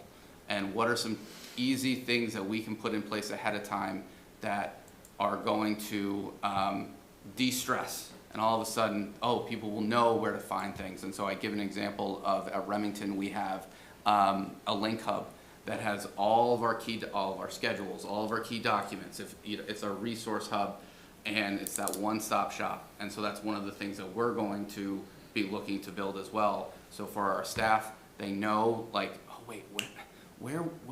that in an email somewhere? Is that my drive? No, they can just go right to the link hub and be able to find those things. And then this is also an opportunity. This group is also taking the lead on working on structuring that soon to be named fifth period and finding different staff agreements of, okay, this is how we're going to spend that time. If I'm supervising this block of time, these are the expectations. So really excited about the steering committee work, and I think it's laying a lot of groundwork that's going to help us be successful. And then I'll wrap up today with I think something that I'm really excited about because one, I think it's going to be a great opportunity for students before they head into the new middle school, and it's also something that I'm not in charge of. And the Lifelong Learning Institute is. And so the goal is going to be building a sense of community and belonging for all incoming students before the school year begins. This is obviously a unique year where we are going to do this for all 3 grades. Our hope is to have, and the flyer is actually going to be coming out, we believe, by the end of the week as well. We are having it be 1 day per grade. I believe the 12th is going to be 6th grade, 13th will be 7th, 14th will be 8th, in which from roughly 8:30 to 12:30, students will get an opportunity to tour the building, to meet staff, to meet students from across town, engage in teamwork and team building activities, figure out how to read the schedule. All those things that, if they go through this process, will help make day 1 a little bit easier. We have co-directors who have been appointed. Alyssa Krager, who is a current 6th grade teacher at Remington, and Shelby Hall, who is a essentials teacher at Annie Sullivan, did a fantastic job in their interview and really set a vision for what could make this a really great experience for our students. So I want to wrap up with where we're going and where we still have to go. Undoubtedly, that what we're doing is hard work. It's requiring us to think forward, to vision, while grieving communities that we have spent so much time to build. And as someone who has been a member of the Annie Sullivan community as a teacher, the Horace Mann community as an AP, and the Remington community as a principal, I am grieving all 3 of those schools and all 3 of those communities. They all hold a very special place in my heart. But at the same token, I know I can't just do that. We have to, and we're going through a clear range of emotions every single day. But one emotion that's always there for me is excitement. The reason being is, on our first PD together, I talked about how we went big picture, and we talked about vision and what we see as a possible vision of Franklin Middle School. And I took the responses from the staff and put them in this word cloud. And when looking at that, when looking at the words that came up of what our Franklin Middle School educators want their school to be and want their students to be, it's hard not to be excited about that. I think, and while we do have work to do, we do have an appropriate amount of grieving to do with the loss of these 3 middle school communities. We have an incredibly exciting opportunity to build the future of a Franklin Middle School, and if that's where we're going, I hope everyone wants to get on board. So, thank you. Fantastic, thank you so much. Now, as promised, Paul, take it off. All right. Steal everyone's questions. So, I really just have kind of a couple of quick points. One is that, I really appreciated how you went into the focus on, really kind of helping to support students in different ways, whether it's, like the extension and the intervention side of things. Like, I really feel like it actually comes along with like your tier 1, tier 3 idea, where if everything's on fire, you have to focus on very specific items. You have to make sure that, there's no real chance to plan. There's no real chance to try and think of what else you can do. Mm-hmm. It's always, this is broken, we have to fix it. Mm-hmm. Or this is a challenge, we have to deal with it right now. So I really appreciate the concept that you have there, and with the support around big picture. I think this is exactly the right time to do it, and I really wanted to call out that, that kind of the value that I think the students are going to get out of both sides of that coin. The other thing is I wanted to make sure to call the community's attention to kind of the wording that you used actually around slide 8, so everyone can follow along. Looking at, the applied STEM programs that you're talking about there, and really the wording you chose, I think, was indicative of your overall approach to leadership here, and wanting this to be a model. Not just saying, hey, we're putting things together, we're going to make sure that it works, we hope that everything's successful, but really having that kind of goal of, this is something we want everyone else to look at and want to do and want to follow. And that approach, I think, especially as we're looking, to your point, 3 different communities are really changing in a lot of ways to come together as one. And I think that is, that opportunity to get on board and really understand that we're looking for one community that is that model, that has these type of courses that really do everything that we can for our students, is really, it's fantastic. So I appreciated the language there and just how you called that out, and want to make sure that people notice just how important that kind of conversation is. Thank you. I appreciate it. That's it? Oh, yeah. Okay. I had a goal to get in by 10. Okay. But no, thank you. Appreciate this. This is very in-depth and detailed, and I appreciate the approach that you went through to get to where you're at, because I feel like this is a huge undertaking. And as I had told Dr. Weber when they were presenting, I don't envy what they do, and I think yours is worse because you have to have all this combining and creating at the same time. It's not just modifying and using tried and true things. As you're creating something new, and as you said, there's the sky's the limits of what can be done, and this is the time to do it. And the way your leadership is going so far, I appreciate it. I'm very positive. Feel encouraged that this will be successful. I love the visuals in here. If you can just bring up slide 3, I think this shows kind of like what we work with today, in the sense that we have the structure, but there's a lot of people doing a lot of different things and overlapping. And then when you go to the new structure, just visually, it's more filled in. There's defined roles, and it's easier. And you talked about how for counselors that we have those that will be doing tier 1 and tier 2, and those that are doing tier 3. And just thinking about it, tier 1 and tier 2, the amount of work may be combined, maybe less than tier 3. And if somebody has to do all 3, how much time are you spending on tier 1 and tier 2? You know, so I think this will benefit our students immensely, where we have folks that are dedicated to specific things and giving them the attention that they need. As you were talking about this, the thing that came to mind was a mile wide and an inch deep. And I feel like that's how we've been operating due to circumstances, and because of this, we're now able to go deeper and really get past that surface level. So looking forward to the supports that the kids will get going forward. And also, I think it just helps with the less of the context switching. We're now focused on specific things, and you can really be an expert on that versus one moment you're fighting a fire, and the next moment it's like, I have a cut on my finger. You know, like it's a wild difference. So once again, I think it's going to help with the overall. I know I'm all over the place with a lot of different things. One thing you mentioned a lot in here, and I don't think it was clear, PLC. Oh, yeah. So PLC is edu jargon, is professional learning communities.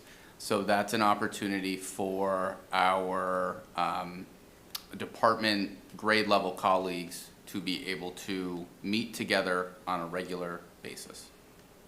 And which that during that time, what they will be able to do is establish what are the key standards that they're focusing on, how they're going to assess those standards, and you know, do it are they doing it in a common way? What's the common experience that our students will have?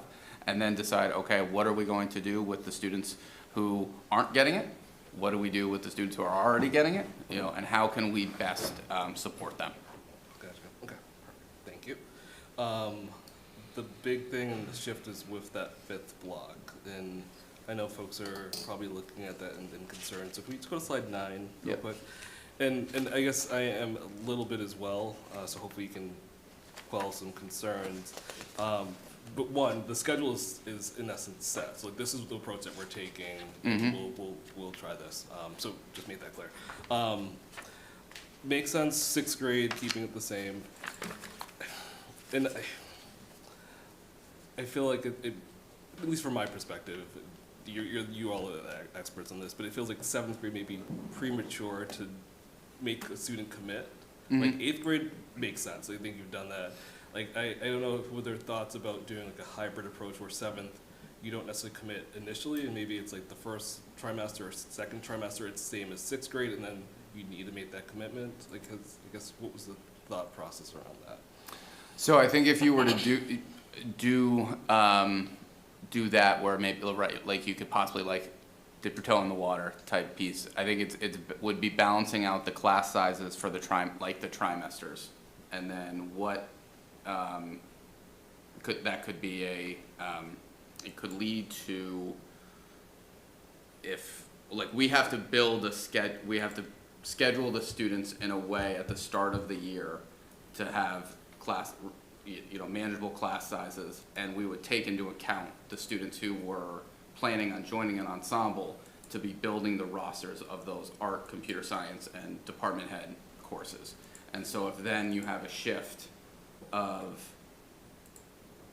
after first term, they realize, they do want to do music, or they do want to leave, that could lead to really a lot of unbalance in the middle of the year. And I think that we would want to avoid that. Gotcha. Okay. Yeah, because I see a couple of things happening, and once again, time will tell, and I think it's we'll see what happens, and we'll make adjustments. But just looking at this as designed, I see a few things. Okay, you make the commitment, and you're on your way, and you have the 2 years. You're somebody that is stuck in the middle, and now you have to make that tougher decision earlier, and I think that may add a little bit more anxiety. So hopefully there's plans in 6th grade to kind of prepare students for that, and making sure that they know what's going on so that they can be in that right headspace. Yes. And then the next one is you have somebody that says, you know, I'm not gonna make that commitment, I have buyer's remorse, and now you go 8th grade and now you're behind, you know, like. Yeah, in terms of, going into 8th grade for music, like to being able to then join music in 8th Exactly, grade. or even vice versa at that point, so you're catching up. So it's one of those things I think, we don't know what we don't know, but I think it's something to be mindful of and watch and see how do we adjust for it and account for it in the future. I appreciate that. I think something that we've been saying, and I've had many conversations with people, is we're planning for 25, 26. We want to build a big picture, build a foundation, but we also know there's things that we're going to learn that happen in 25, 26 that don't work, you know, and that's going to be part of it. And so we are going to be looking for that feedback and evaluating and seeing. And that's some of the conversations specifically that I've had with Diane Plouffe, our music director, as about kind of the implications of this. And wanting to have her be part of those conversations and know that we're going to be keeping a pulse, certainly, on that. Yeah, perfect. And I appreciate that approach of saying, we're gonna do stuff that may not work, and that's gonna happen. I want people to, because that's gonna happen a lot. I mean, I know people were saying about busing and all these other things, folks, things will go wrong and sideways. I think it comes down to how we react to it and adjust, so perfect. Listen, speaking of music, I know today, right now, in the middle school level, there's one music teacher. Is that's still going to be the case next year? So as of now, there's a band director and a chorus director. Correct. Sorry. And so the plan is we have posted for an orchestra position, and so our anticipation is to have a band director, a chorus director, and an orchestra director. Gotcha. Okay. Cool. I appreciate the Spanish. I think that makes the most sense to, once again, we're not a mile wide and an inch deep, we're going deeper and the students can reflect it. But just want to make sure I understand this correctly though. So for 6th and 7th grade, they would not have any exposure to Spanish? Correct. Okay. Which I think is fine, because I think once you get to 8th grade, it's fresher so that it translates better to high school. So I think that would be a good place to get a sense of how are the incoming freshmen, 9th graders performing. Okay. Let's see, and I had a lot of stuff. The photo directory. Yeah. Are we leveraging the, are those pictures gonna be in the FPS website? Because I know we have, I don't think that's 100% there. We have the functionality in the website to do it, so once we have a photo of every staff that's consistent and done through the same photo vendor, we can then build that out. So that would be a project that will happen. It's just a matter of having a picture day with consistent photos where we get staff retakes and then push that info, rather than piecemeal like selfies, just like same background for consistency for the website. But yes, that does have the functionality. If you look at other websites for districts that have the same website we have, they do include a photo directory. So, and to do that, we would have to find a photographer. No, we wouldn't buy, did you say buy? Find a photographer. Our photography companies that take photos often include a staff photo for IDs. Oh, perfect. So we wouldn't have to buy it, and we wouldn't have to find it because it would be built into whoever we use for the staff photos. Awesome, perfect, great, yeah, but once again, Good fun. questions. Cool, there was something else I had. The last thing, I'm taking a lot of your time then. I love this middle school experience. I think this is, I don't know why we didn't think about this before, since we do have the high school experience. I think this is a nice segue from level to level. But just want to make sure I understood correctly. So for this first year, we'll do all 3 grades, and then going forward, we'll just be going into 6th grade. Going into 6th grade. Perfect. And just a suggestion, and I don't know if you thought about this, but would it make sense to run this during the same time period as the high school experience as well? I'm just thinking of parents with kids going to both, and then also trying to plan vacations, being very selfish at this Yeah, point. totally understandable. Like, you give up 2 weeks to do this versus just, Yeah. okay, you know, that sort of Yep. thing. Noted. Cool. But otherwise, definitely encouraged, looking forward to seeing how things progress. First of all, thank you for all the work that you've put into this and all the preparation you're doing, and you and your team for next year. I mean, it's great to see. I mean, it's great information. Great to see all the thoughtfulness that's going into it, with understanding how we can maximize the time with the schedule, make better use of our resources with this flex period, how you're doing the preparation with the different professional development, get the teachers on board, start doing the preparation, that culture building. So it's very encouraging to see. And like my colleague, I also really appreciated slide 4 on here, showing just all the different ways that we're really maximizing our resources. You know, if you contrast it with slide 3, just like how things are now, just again that visual of the state of things now and where things are going to be come next year, with how we can really maximize our efficiencies. Because this was like the essence of why we did redistricting, was to get our resources physically in the same space, so that our teachers and other staff can support each other and ultimately create the best possible experience for our students.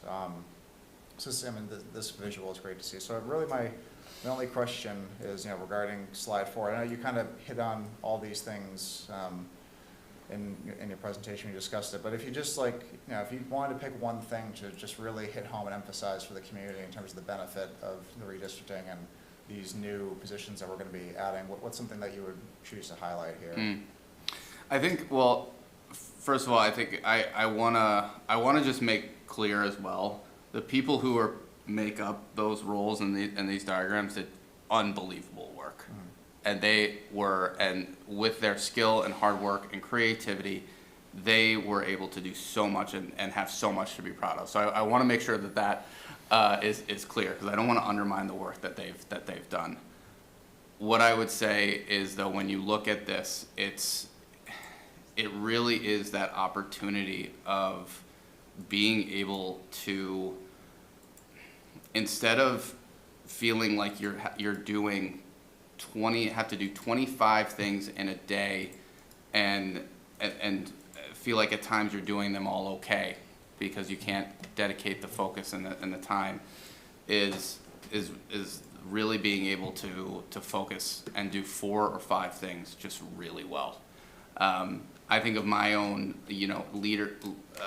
leadership, and where I feel like I wish I could spend more time is on, as a former social studies teacher, would love to get into the concept of the teaching and learning and being that instructional leader.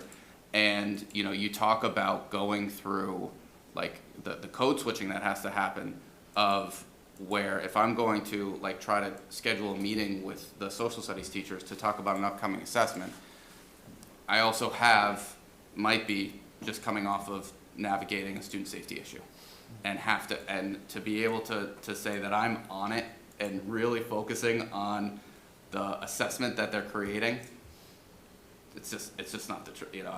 It's so hard to do that. And so to have people who are truly dedicated to doing that work, or truly dedicated to building a strong Tier 1 counseling program, I just think I'm so excited to see what that has to offer, to see what it means for there's the conversations that we have with parents of they don't need an IEP or a 504, they just need a little extra help in math and figuring out, so that they don't have to go find a tutor to do that. No, we have a math specialist who's going to do a 6-week intervention with your student to help them build up that skill that they're missing. I think those are the things that we've done in pockets, and if we've had to do it in this model, it's been at the sacrifice of something else, because people have only so much time in the day. But with this model, we have an opportunity to do that. Awesome, thank you for expanding on that. It really is exciting to get this visual representation of that, but to just know that we're going to be making the most of our people, our resources, and ultimately it's going to bear just wonderful results and open up new possibilities for our students and just the educational possibilities across the board. So thank you again. Thank you. Yeah, this is a lot. You might have the most challenging job in the district. I appreciate the care you took around the restructuring and the educators that maybe aren't returning to the district. That is a delicate thing to navigate while you're running a middle school currently, while we're budgeting for like a potential override. And I mean, it's like, this is corporate level mergers, acquisitions. This is serious stuff. So I don't have any, I think you explained it really well. The only, I did want to ask the lifelong learning thing where the different grades can come up. Mm-hmm. That's going to be free to the students, I assume, I would think. So with lifelong learning, there is a tuition. There's a tuition. That Okay. will go along with that. I'll find out about that. Mhm. Because I do like that idea. I think a lot of kids will appreciate it. I did like the, like I think Paul alluded to this, that you often hear, like especially when we're in such a restricted budget, like that, you never want to let a kid fall. Like you're constantly like triaging, like grab the ones before they fall. But a lot of times the kids that are like very capable and bored, they also kind of miss out. So I like they kind of talked about like they're both going to get on both ends of that now a little bit more support, and it sounds like it's a goal. So the slide 9 is the only one that and it looks like this was the one that this was the biggest conundrum of all, is trying to get this. The ensembles are typically the kids who also maybe like art, and also so, but you got to make decisions. I think what you might hear from the community, just because it's what I hear, is this, especially with the 6th graders now, as they approach 7th grade next year, they're going to have to make decisions, and that might be something that's a little bit of a slippery slope for them to navigate. So just, it looks like you already anticipate that that's going to be a challenge. Yeah, and I think a piece of that too is I do recognize that it is a decision, and we have to take it very seriously, and we want to make sure that we're providing guidance and as much information as possible along the way. I think what ends up, I want to state that like, it's then a decision that they have to make, and then they have the scheduled class and pathway. Our current structure as it is they're almost making every single day a stressful decision of, do I go and stay for extra help? And so I think that's one of the pieces from, the conversation with the music department as well, is we want it to be a scheduled class. Yeah. I think that's where, right, it is that conundrum, and where we spent a lot of time and took it seriously, and I do want it to be said, it's a 25-26 decision. I think we have to look and see how it plays out. I think we'll do the similar way that Dr. Weber showed the data of the numbers and enrollment. I think that's one of the areas that we'll have to be doing the same, a very similar step and measure. And I attend a lot of those music booster meetings, so I'm sure that they'll be highly focused on the 6th graders and getting them excited about, I know Diane Pluff does like a great job. Yeah. As far as like, promoting the music program in Franklin. So it wouldn't impact flex though, right? Like this is giving the ensemble kids the ability to still get that extra help. Yeah. So for 7th and 8th grade, it then will free them up to have more opportunities during that flex block. Right, okay, that's kind of how I saw it. So it's not necessarily that they won't have the academic support, it's just they're gonna have to decide between STEM or orchestra. Well, so STEM is something that is now shifted to be that 7th grade core class. That's right. So this is confusing to me. Yeah, but so God, love you guys. It would be art, computer science, and then the department head courses. Right, okay, and then, or ensemble, gotcha. yeah, it's, yeah, you've thought of everything. So, yeah, we're here to support you. You're doing a tremendous job. Thank Like, you. know, the only other person who might have it worse is Colin. I don't want to wear his shoes. I shouldn't discount Lucas and Tina and Paula, but like, but yeah, so thank you. Yeah, This thank is you. really good, Thank you. good stuff. I have so many things to say. See, I'm really so excited to see all this. The middle school is the backbone for our schools, children, for everyone, including me as well. It made me so much to carry throughout my career. So the vision what you presented is really picture perfect. I went to almost twice through each and every slide. You see a lot of work on each and behind everything. Why? I'm not undermining anybody. However, this is the future of the Franklin. I'm so excited to take this to all the parents. Thank you very much. Thank you. Thank you. And how about online?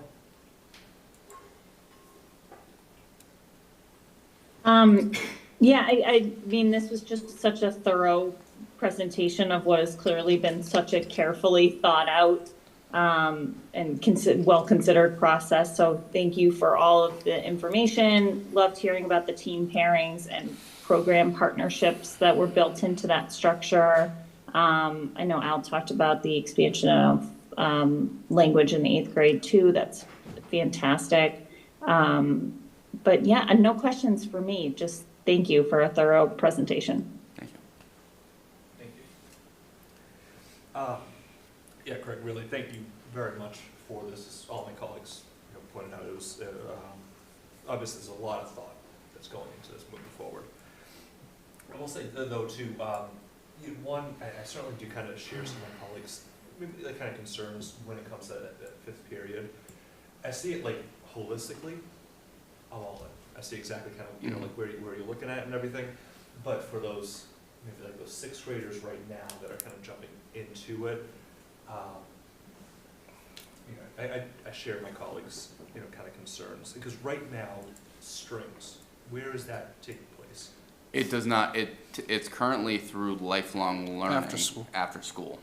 Program. And so we do have some 6th graders right now that are kind of doing strings. Yes. Outside of the normal kind of school band, Yeah. that now kind of over the summer we'll have to, going into 7th grade, kind of make those Yeah. decisions, kind of sight unseen. Yeah, I think that's something that we would certainly, yeah, I think we'll consider that aspect of it. We do anticipate that it's, I know Nicole Wright and Allison Fuller, our band director and chorus director, spent a fair amount of time on their 18th, since they already sort of worked together, looking at recruitment strategies and ways in which they're going to be communicating this kind of once it all became public and everything. So they have a plan in place with Diane to bring this to life and make sure that and engage the community in it. Thank you. And then with that idea that with strings kind of being the after school through lifelong learning, is there any possibility of some of those other great programs as well? Art, computer science, and some of those, especially I'm really excited about like journalism and some of those other ones. Yeah. Potentially being a stipend through lifelong learning, where that's almost kind of flipped the, still have them in here for everybody during those trimesters, those pathways. But for maybe folks who are kind of choosing, pathway 2, they still have that outlet. Yeah, I think that's where in this presentation I didn't even cover clubs. I think that's something that we're going to be looking forward to, and I think with the I'm hopeful that with the reorganization, where from a late bus standpoint, we'll have a late bus system that is sustainable, so that we're going to be able to have really bring back our clubs. And I do see, in fact, in conversations, I don't want to overpromise, but in conversations, for example, with Joe Barca, our English department head, talking about journalism, he's hoping that it's used in a lot of ways to then spur a student journalism club. And so I think that's where, and of course, an art club is something that can do so much for a school's community and climate. So I do think those are opportunities where, right, if they do make that choice, that we can find a way to scratch that itch. That's awesome. Thank you very much. And then, real quick too, if we could go back to, I think it's like slide 3 and then 4, the support structures. Mhm. These ones are, I absolutely love, you know, we kind of went from here, I mean, I know I saw this, I think on Friday, Lucas kind of showed me a little bit, but when all of a sudden you just jump over to 4 and you see just how full that is, it's terrific, it's, you know, my colleagues, you know, very eloquently kind of pointed out all the great benefits. We'll say kind of when we add in all those little extra bubbles though, what's the financial impact of adding in all those extra support structures? Mhm. I think when you looked at it from a standpoint of I think it was a lot of resource allocation and shifting that. I do think, you know, a reality is it did lead to a decrease of our some of our general education teachers, that then we were able to place many of them kind of through a lot of puzzle pieces there. We were able to, with these new additional roles, be able to maintain as many as possible, but the middle level did end up losing, I don't know, 20? Well, there are 20, there was 29 total people, but at the middle level particularly, it was 20, 20, okay. Approximately, yeah, 29 total, but it was approximately a little, maybe a little less than 20, were reduced in the budget. Every single position you see on here was included in your budget as a some of them were reallocated FTEs from staff that were reduced. So these were not additional costs. These were baked into the approved budget that you've approved as a school committee. And then in addition, we did make other reductions to incorporate this. So just wanted to, if that's the direct question, that's the direct answer as far as that goes. No, and I appreciate that because it's fantastic, as everybody has, you know, really kind of mentioned, it's providing so much more services at so many different kind of areas at that really budget neutral, Right. you know, kind of point. So again, you know, it's just more and more savings and benefits with this reorganization with every single meeting that we have. But I know it's going to be absolutely crucial to kind of fill that structural deficit in order to make every single one of these you know, kind of moving pieces operate successfully. Yeah. Again, thank you so much. Really appreciate this. This is fantastic. I know a late night for you, early morning tomorrow, but I really appreciate all the work. Thank you very much. Could I just chime in just to answer? I waited until Mr. Williams had a chance, but I know slide 9 particularly, I know has come up a few times. I know that when we met in November and December, I met with the team with, I believe Dr. Rogers might have been there, or I don't remember, but just to kind of vet and push this a bit and test the thinking on how this comes up. And I think what I hope people take away from this is this model has a lot of opportunity and it has a lot of change. And I think both can exist at the same time. And there are trade-offs. It's actually similar to the high school conversation around a student who commits to being a musician and having a full year course versus a semester course. So I think in that vein, rounding off opportunities like clubs for art are examples, but there are choices. I was a principal of a school in a different district where choices like this exist in 8th grade and in middle school, and I think that we have not been used to that here, but I think these are things that exist. And one of the takeaways that I think the team heard was, how do you not have so many things competing for the same time in the same blocks? Music has been up against flex forever, since I was an assistant principal at the middle level, the teacher at the middle level. So I think trying to kind of break some of these things out, trying not to have a world language taught over 3 years, 3 times per, over a cycle.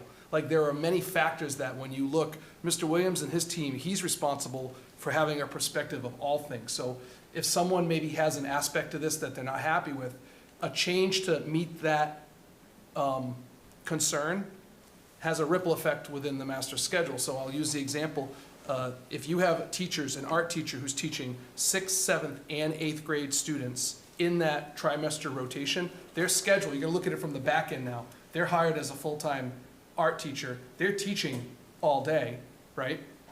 If you were to try to make a change and increase more art classes, you don't have the teachers or the FTE to kind of create a whole new bracket of people just to create a choice in that moment. So I think there are some things on the background when you think about scheduling and sectioning, trying to think about full-time music teachers, having them have their ensembles, work through their sectionals and whatnot. There's some stuff on the back end that I think I recognize there are changes, and some of this requires some choice. I think that we can find creative ways. But I just was, when you were saying it's for 25, 26, I think you're being honest and humble, but I don't think you gave yourself enough credit to say you've really put the time, you visited other schools to put a schedule forth that has really been thought out and not just a test to see if it works, but this is our best approach with the schedule we have, the number of students and the staff we have. And you heard all the steps he took to put it in front of as many people as possible. So that schedule, because I just want to make sure I have complete confidence in the work you did to vet and plan, knowing there are trade-offs. But I do think at the end of the day, I still think the way you've approached this, you'll be reflective again. And maybe, I don't think everything's solved, but I do think the work that went in, and I was pretty critical during that meeting around some of the questions and trying to figure it out. But I feel confident that you've done the work to really put forth a schedule. So I just wanted to say that out loud, as I know where those concerns are coming from, and you're hearing it now. And but I do think the schedule, there are trade-offs in this, just like there are at the high school, and we'll hear about elementary next meeting as well as we do this. So All right. Thank you so much. Thank you. Thank you. thank you.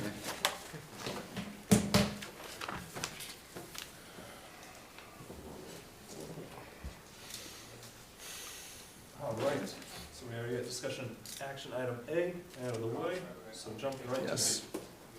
All right. I recommend moving the policies to, the following policies to a second reading. Thank you, Steve. I couldn't see the light. ACA non-discrimination on the basis of sex, and elimination of ACA-R non-discrimination on the basis of sex under Title IX, including sex-based harassment.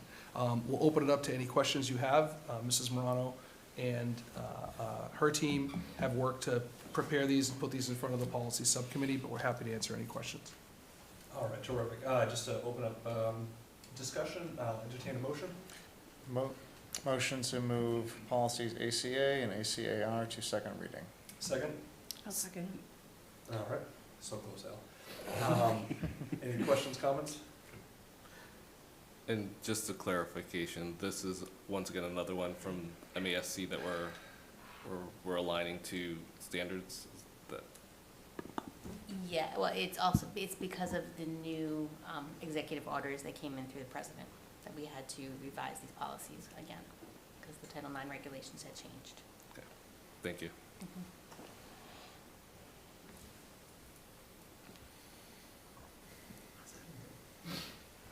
And Erin? No questions Okay. from me. Yeah.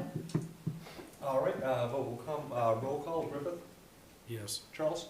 Yes. McNeil? Yes. O'Sullivan? Yes. Sampali? Yes. Gallagher? Yes. And Callahan, yes. All right, thank you. Discussion only items, none. Information matters. Superintendent Bell, No updates at this time. what about budget? Budget hasn't met, but updates related to that. Last Wednesday, the town council approved the override for the ballot for June 3rd, and we on the school committee the day before, or actually no, the hour before, I should say, approved rather the recommendation to support the recommendation from the joint budget subcommittee. So that directly pertains to our budget. So if the community would like our budget to pass and all these wonderful things that we've been talking about, we ask you to please support the override on June 3rd. Thank you. Policy? Not a lot of updates with policy. We, I guess it's worth mentioning, just because there's been a lot of chat in the community about the fees for sports and whatnot, that if the override passes, this is something that we've been discussing, getting more on par with other districts similar to ours but really, really, really contingent on this override passing for us to be able to vote those in and bring those to you guys. So I just want to be clear with the community that this is not a done deal. We've discussed it a couple times, and there's paperwork going around, screenshots to boosters and things like that, but I don't want anybody to get overly excited without doing the work of getting this vote passed, just to be clear. So, but next meeting 2 weeks from today. All right, community relations. Community relations, we met last on the 18th. We talked about the past newsletter, plans for the next newsletter. We're actually going to be moving up our June newsletter so it comes out before the override, so that'll be in the end of May. And we already started talking about Strawberry Stroll, which will be on June 13th from 4 to 8. Really great time, so folks definitely go and attend. I think last year was phenomenal in terms of the amount of people that were there. Also, hopefully we'll have some good weather, but I know it's June, but it's going to come by really, really fast, so we're trying to get ahead of it. So you all should expect an email from me to reserve time and all that fun stuff like we do every year. So, yeah. All right, and how about Joint PCC? Joint PCC, we have not met. We had actually canceled our last meeting to allow the PCCs to get aligned on some of their work. They're in a better space now, and we are meeting. We're looking for a date, but it'll be early next month. Okay, thank you. Swag. Yeah, SWAC, we met this morning, like a nutrition group and physical activity group. We did finalize it as several things in the county, and our next meeting will be May 13th. Thank you. And mental health. We haven't met since last meeting. I don't think there's any updates at this time. No, but can I do a shout out though? Of course. Okay, so I'd like to do a shout out to Sarah Bombardi and Chaplain Bob from the American Legion, Edward L. Grant Post 75, and his colleagues who built for us a game. It's almost like a tic-tac-toe / cornhole game that we can have hopefully at the Strawberry Stroll if we get a table to help engage littles to come over to our table, and that way we can have an opportunity to talk to parents. So I wanted to thank them. We will send out pictures from when they brought the game to us last week, and I just want to thank them for their collaboration and their generous gift. Is that what I saw in the hallway the other day? It is in my office. Okay. Yes. That's cool. Can practice that now? Yeah, no, I have not had time to practice, but at some point maybe. Well, that's fantastic. Thank you very much to those for that generous donation. And how about reorg liaisons? We haven't met since before the last meeting, where we got the update on the transportation. All right. Then we'll go into consent agenda. I recommend approval of minutes from your March 11th school committee meeting and March 19th special school committee meeting as detailed. I recommend the acceptance of $3,906.44 from the Parmenter PCC for field trips as detailed. I recommend the acceptance of $200 from Philip and Jari Vandermeer for supplemental supplies for FHS in memory of Richard Ayer III. I recommend the acceptance of $3,900 from the Oak Street PCC for field trips as detailed. I recommend acceptance of $10,918.09 as follows. $10,545.57 for show tickets for in-house enrichment, $267 from parents for field trips, and $105.52 from parents for in-house enrichment.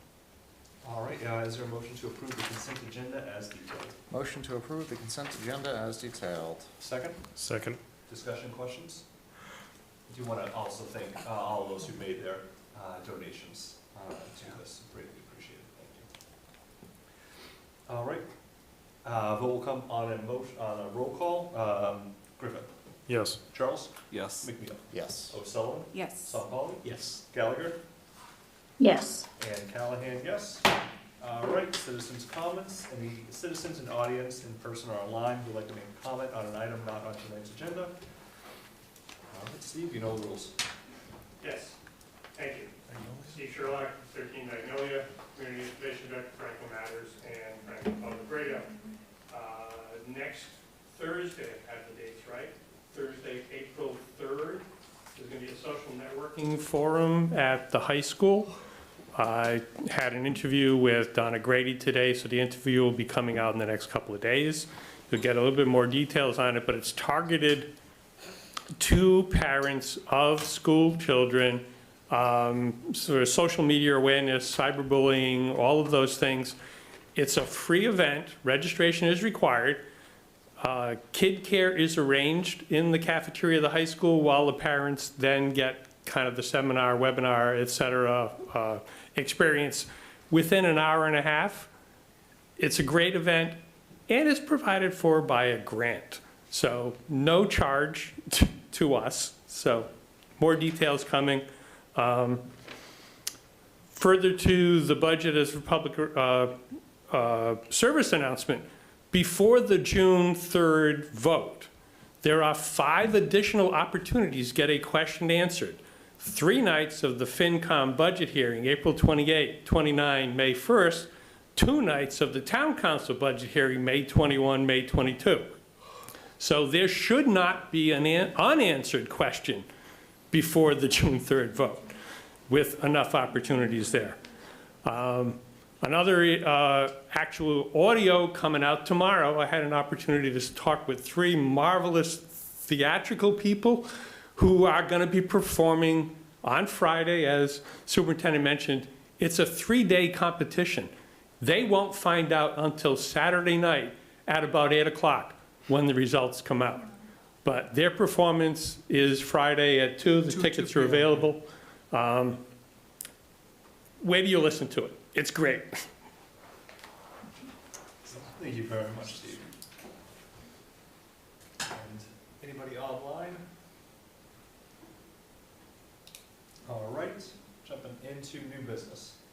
Okay, so new business, you'll see a continuation of updates next meeting. You're going to see the ECDC will provide an update similar to the high school, more focused on kind of the work they're doing and the goals. And then we'll transition to elementary, very similar to the middle school, to provide more of an update on reorg, in addition to some votes. It's a school choice vote, some other things that happen annually that we'll put forth for you. And that will be probably, just based on tonight's meeting, I think that will be enough for next meeting as well. Perfect. I know we chatted about this last week, but at some point in the future, Mhm. too, especially like once DECA is back from the international, if they might be able to kind of come and present along with 8th grade cities projects. Would be fantastic in the future. All right. Thank you.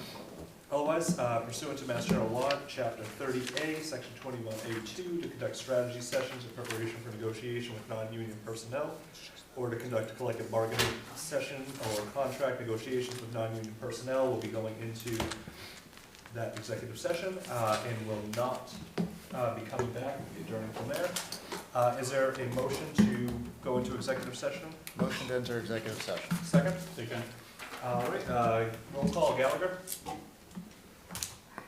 I did it first. Need to unmute? Yes. All right, Griffith? Yes. Charles? Yes. McNeil? Yes. O'Sullivan? Yes. Sampali? Yes. Callahan, yes. Thank you.